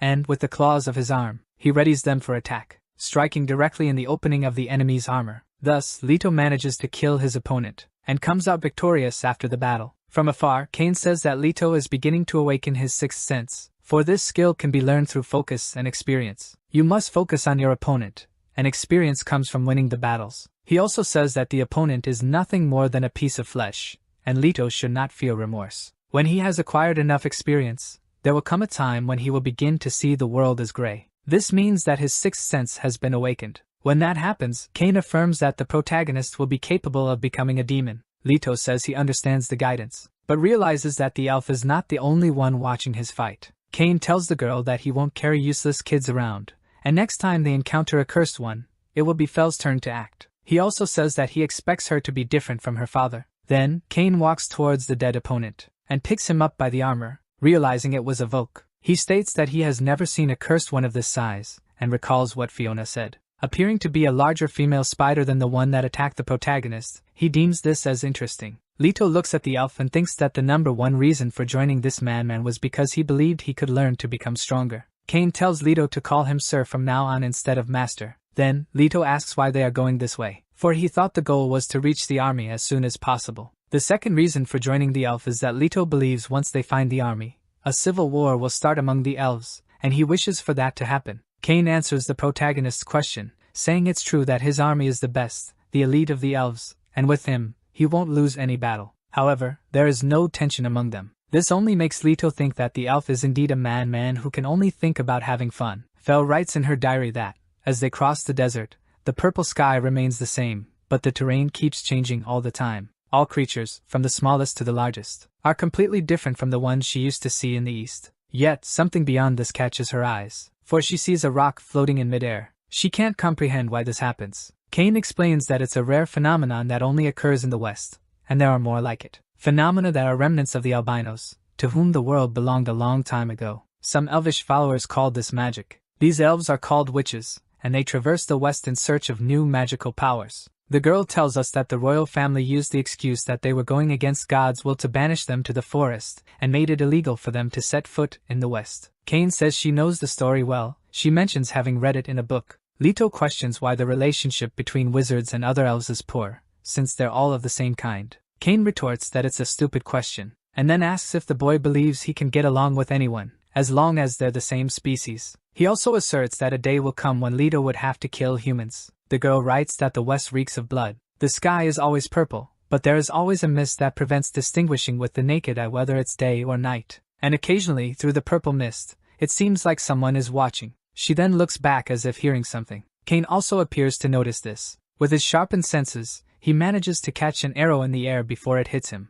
With this, he realizes that they are both being followed, and he starts running to catch up with the enemies, until he comes across a hole, from which they realize was used by their attackers. The protagonist says they escaped through there, and at a glance, it looks like quite a fall. However, before he backs off, Cain pushes him, and after a long fall, Leto hits his head on the ground, swearing in his thoughts about the insane elf. After they fall, the others also descend through the hole. Ahead of him, Cain sees a great fork in the path, and realizes the road ahead is long, affirming he can feel the danger coming from there, immediately getting pumped to continue advancing. The protagonist and the girl end up following him, even though he thinks the elf is lunatic. But amidst all this, Fel asks why he isn't apologizing. Leto asks what she's talking about. The girl says her father died trying to save him, and her mother too. However, Leto replies that their family was killed by elves and if anyone should demand an apology, it would be him, claiming that because of the Volks, his whole family also died. This makes Fel think her father made a mistake in saving him. Regardless, they keep moving forward,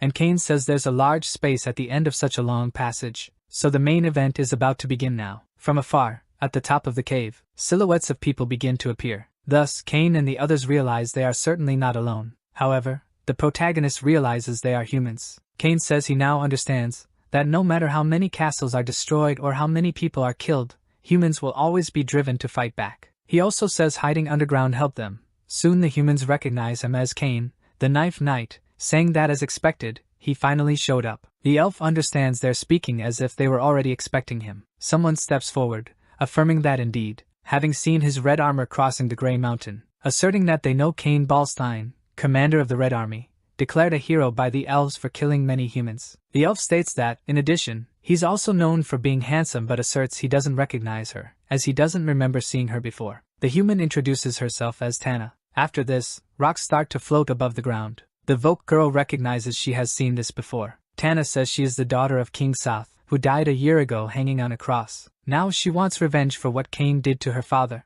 Not only do the stones float, but the girl does too. Through her powers, she manages to do this, and is ready for the confrontation. Seeing this leaves the protagonist mighty impressed. Even Cain is intrigued by this strange ability, as he realizes it's something different from the sixth sense. One of the humans says he'll have to delay them while Lady Tana gets ready, and another one of them looks at the protagonist and notices he's also human. Leto still seems confused about all this, but the previous human says he'll attack him, and orders the other to take care of the Volk girl, just as they trained. They agree to proceed accordingly, saying they'll show the enemy their newfound powers. Cain quickly recognizes they're also cursed, and sees that humans can control their powers, making them tough opponents to defeat. They claim they're going to show the enemy the strength of humans. Thus, the four engage in the battle. Cain, however, thinks that the stronger these people are, the happier he'll be to fight them. Seeing the elf laugh like a madman makes Leto worry, because he doesn't know whether to side with the humans or the elf, and he also doubts if he'll succeed, regardless of the decision he makes.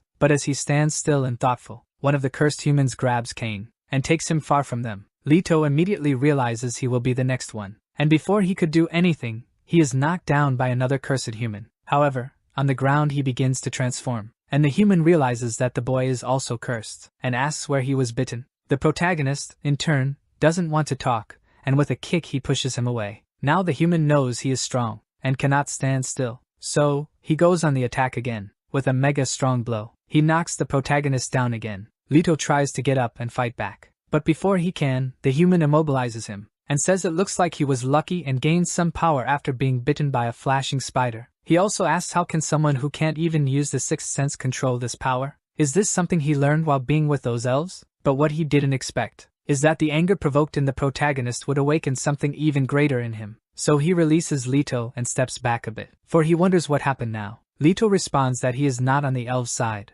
but the human doesn't care, and delivers a strong kick to him. After that, he says he will listen to him later, but for now the boy can take a nap. The other human says he is also done, but he asks if that dog isn't a Cerberus. stating that he was surprised when it suddenly increased in size. However, they go crazy when they see one of their friends, because he is being harmed by the elf's hands. Cain plunges his knife into the human's eye, saying that he's happy about it, as he didn't expect to face such a strong opponent. He also asks how many they are, and if there is anyone stronger in the group. But another human appears to help his friend, and manages to hit Cain and throw him afar, for his strength was enough to reach him, and through his armor, the human tries to use a scorpion-type sting, telling the elf he's going to kill him. However, it's not as easy as he thought, for Cain not only escapes but also fights back. But the human's shell prevented him from being struck full in the abdomen. The human is angered by what happened to his friend, saying that he was a good man and he won't forgive the elf. However, another human arrives and comforts him, saying that if his armor encloses his head, he will lose himself. If he does not want to become a monster,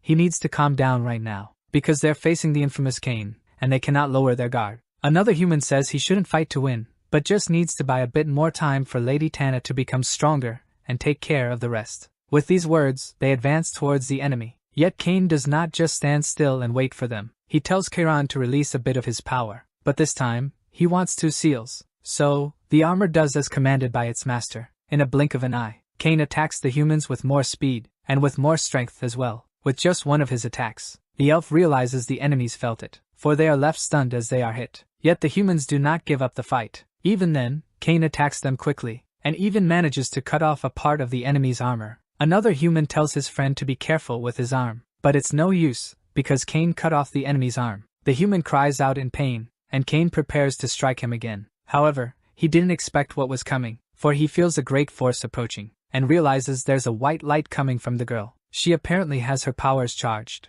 a force so great that even Cain is astounded. Then he orders Chiron to release all of his power, releasing all the seals. But before he could do that, he was hit in such a way that his armor disintegrates. After a while, the protagonist wakes up, and wonders where he is. On the other side of a cell, the human says he has finally woke up, and says that, from now on, the boy just needs to do what he says, and if he does that, he won't get hurt. He also says the door is open and he can leave. The protagonist then steps out of the cell, and notices that something is approaching. But when he picks it up, he realizes it's just an apple. The human says it's precious, as there aren't many trees in the west, and as he may have noticed, most of them were stolen by the elves anyway. Leto stares at the fruit, apparently having never tasted one like it before. About the book, he says he was just going to take a look, but ended up reading it entirely, and asks if it was the Vogue girl who wrote it, because he was curious to talk to her. Then, he states he will ask some questions politely, and he could handcuff and torture him for answers, but he won't, since they're both human, and he would be grateful if the protagonist answered honestly. Next, he asks Leto whose side he is on, given that he was seen walking with an elf and a Vogue. After a conversation, the man says that being enslaved and bitten by a spider is an incredible story, so he understands that Leto is saying he had no choice and can somewhat understand his situation. He soon tells him to follow, as there must be lots of questions that he will answer as they walk. The protagonist asks where he is and claims he has never seen such a long cave. He replies that they are at the bottom of a mountain, and says that nobody other than them knows about this place, even in the West, as it was a place that was discovered accidentally by humans who were hiding here and there after losing a battle against the elves. It has large holes that lead to giant caves. The air circulation is good and light is reflected inside, so it does not become too dark. Further down, there's even a place where there is water. Moreover, these holes are useful to them, since the humans are able to carry out surprise attacks thanks to them. At one point, they were even in a position to recapture one of their castles. The man asks if the protagonist thinks humans are losing the war. Then Leto encounters the human colony, and realizes they are still resisting. The man says there are dozens of places like this in the Mountains of Bones, and they are gathering people who can fight. Through this, they have trained about 1,000 soldiers. Leto realizes that many humans are still alive, and is impressed by them all gathered here. But he knows that, even so, it's not enough. The man says that the fighting abilities of the elf species are far superior to those of humans, and if you also take into account the Volks, 1,000 people are nothing. But he claims that the real power of humanity lies elsewhere. He reveals that, when they discovered this place, there was a colony of spiders there, and that this space was a habitat for cursed spiders. To occupy this place, they had to fight them. Many sacrifices were needed to finally expel the spiders. After that, Picker, the man, asks another if the king is in there, and he replies yes. Picker asserts he's certain that Leto already knows that being bitten by a spider gives him great strength. The physical ability that being bitten by a female spider gives is the white armor, humanity's real power. Next, they enter a chamber, and Leto sees a chained spider. Then he realizes that the humans managed to imprison it, to use it for their own purposes.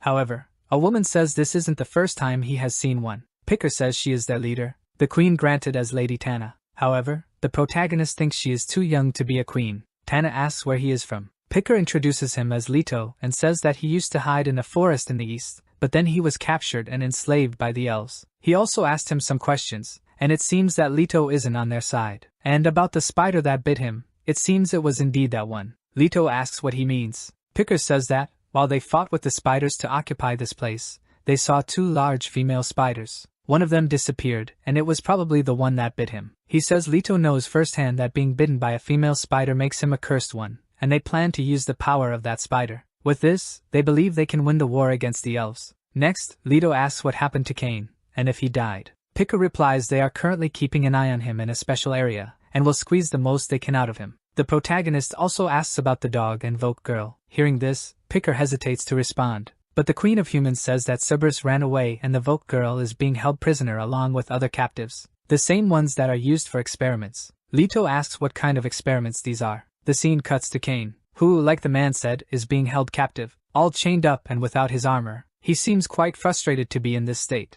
and he tries to use his strength to break the chains. However, no matter how much he tries, he cannot, and you realize you're not as strong as before, for the chains did not even move. He knows that when his broken armor was shattered, 2 of his strength seals were removed. With his current strength level, he will not use this T-bone steel. To seal his strength within his living armor is to lock it behind a door in his plane of unconsciousness. In his current state, it's as if his key had been stolen. Although he could breach the door by force, it would take too long and have side effects. If even a newbie who had never held a sword before cut his head now, then he would die immediately. It's a really dangerous situation. But instead of being afraid, Cain gets super excited about this. To him, this is the real tension, like the sensation he had when he entered the battlefield for the first time. Prior to this, he tried to use his living armor to recreate this feeling, but knowing that he could always release his strength whenever he wanted, he never felt any real tension. But now it's different. One of the humans who had fought against Cain before appears and laughs in his face. He then says he wasn't sure if Cain would break the steel chains,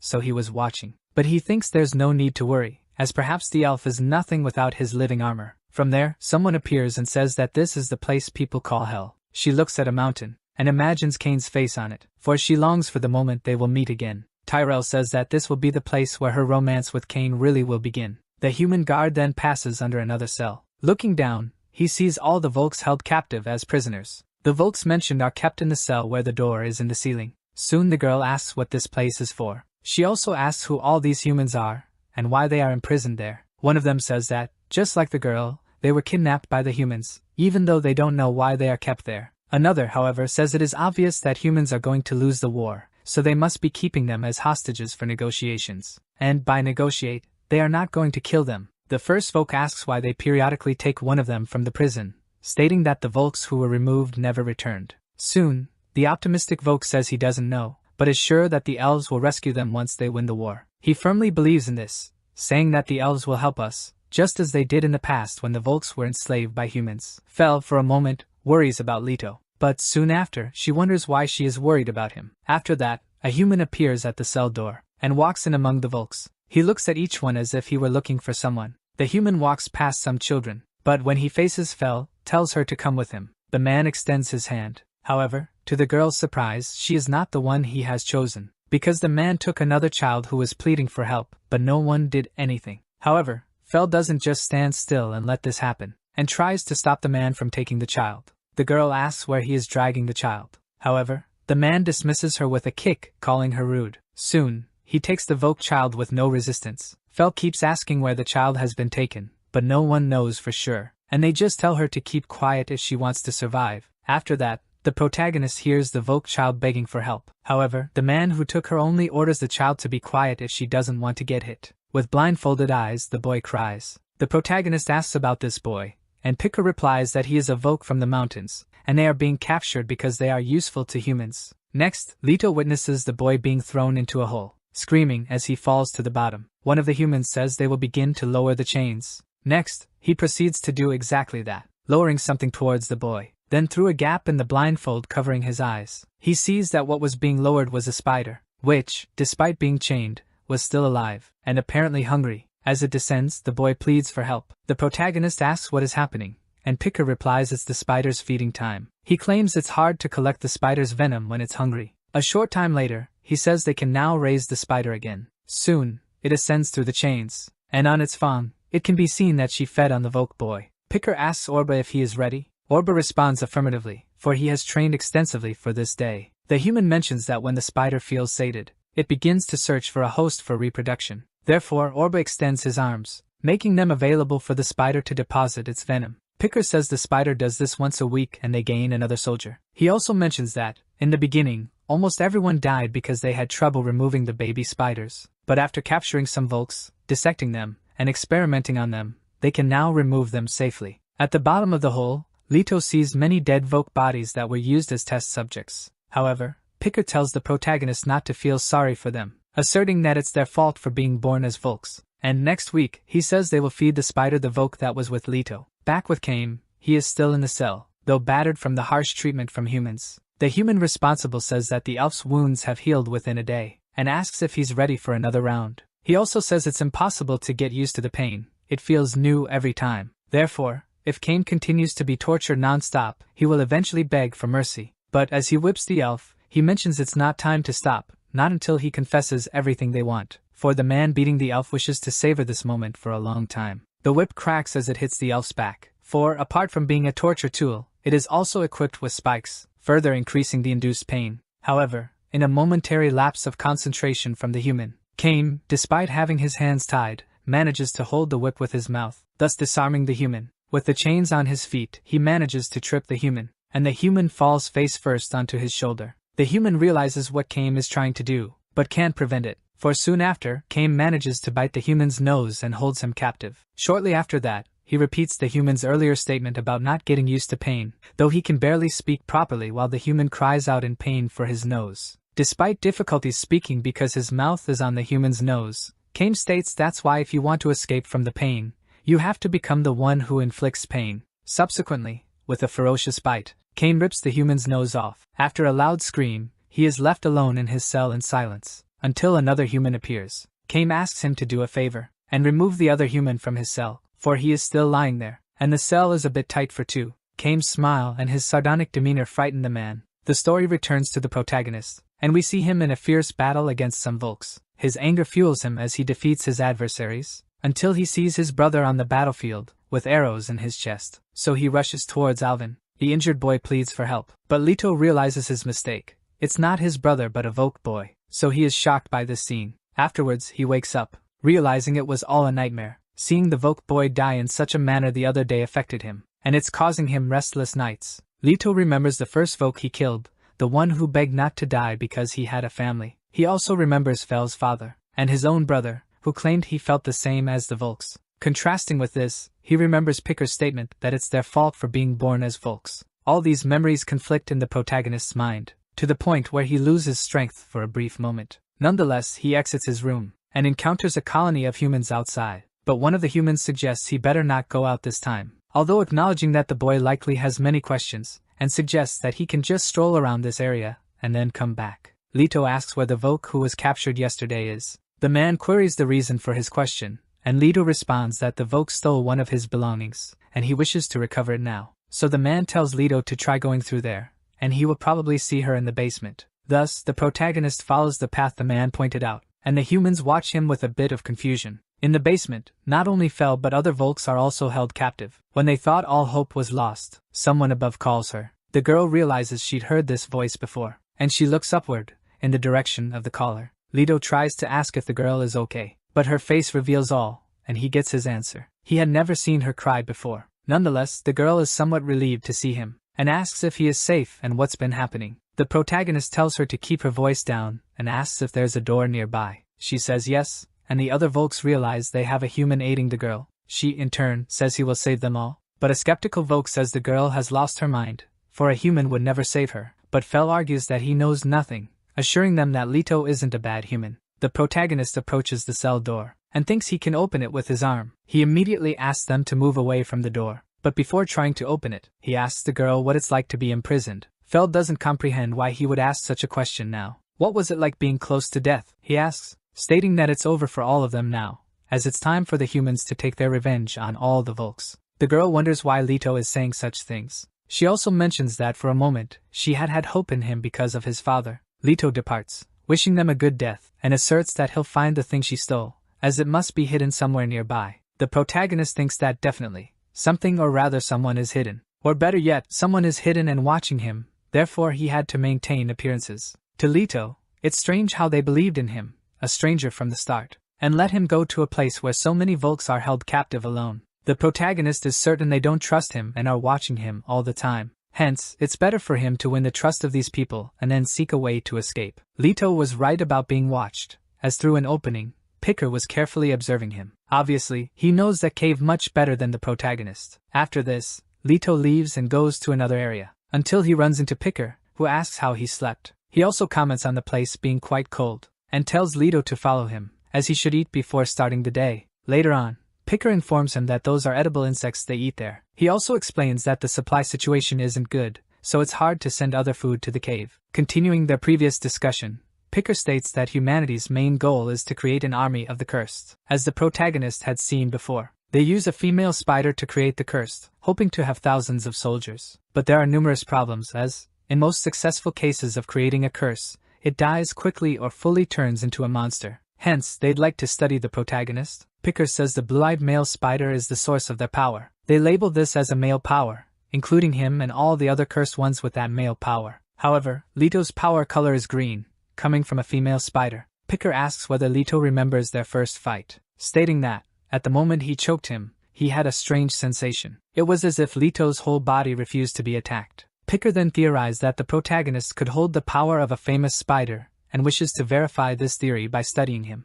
under the pretext that it would surely contribute to the making of a more perfect soldier. Picker asks whether the protagonist could help him, to assist humanity in winning the war. Somewhat awkwardly, Leto agrees. This response pleases Picker, for he adheres to the thought that both greens and blues must die, and have all their eyes torn out. Tyrell reappears. She hums a tune about Kame as she walks, and wonders what their reunion will be like. But upon reflection, she ponders over how she will find Kame in all of the West. She then goes to the Lord of the Broken Bone Fortress, Butterfork. But he knows nothing about Kame, asserting that he has not been through his fortress, nor could he go there, because this place is his property, the Butterforks. Surely Kame knows that showing up after betraying the Elfin Kingdom will lead to his death. In any case, that blonde is irritating. He isn't even a pure-blood elf. He also says that he heard the news about Count Pillar, who was killed by Cain at a ball, and he is impressed that his sister has gone west to avenge their family, a thing worthy of such a noble elf. Thus, he says he will give permission for her to cross the west. Tyrell knows that Cain has gone to the west, but he has no idea where to look,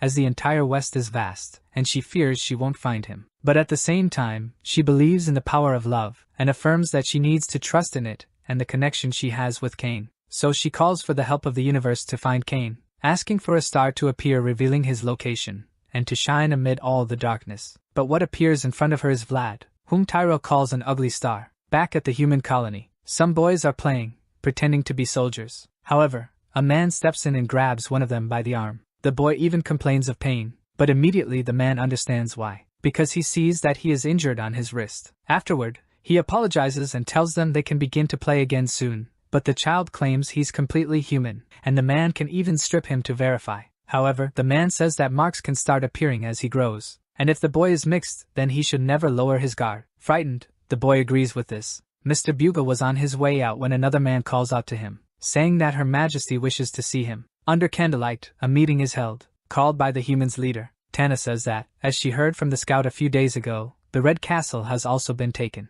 Because of its vast agricultural lands, it has become the army's main supplier. They used to call it the Sky Stronghold and asks if it's been taken by the Red Army. Bugle answers that no, apparently it was a regular army, with a majority of Volks. Then Tana realizes that the Red Army didn't show up this time, either, and asks why the army that continuously takes their castles is so quiet. Picker replies that it may be because of Cain. Another human claims that it can't be because of one guy, as there are other knights from the Resistance who could assume the leadership of the Red Army. Tana says that due to the war, many generals were created, many heroes, and strong people have died. Despite this, humans were able to push the elves back with their superior military force. It seemed that the humans would win, until a warrior among the elves began to attract attention. His name was Cain Balstein. One by one, strong humans fell. The elfin military, which used to be divided into various groups, combined and massacred the human army. In 30 years, after Cain led the Red Army, the whole kingdom of humans was pushed to the west corner. Then one of them asks if that's why the Red Army is not moving,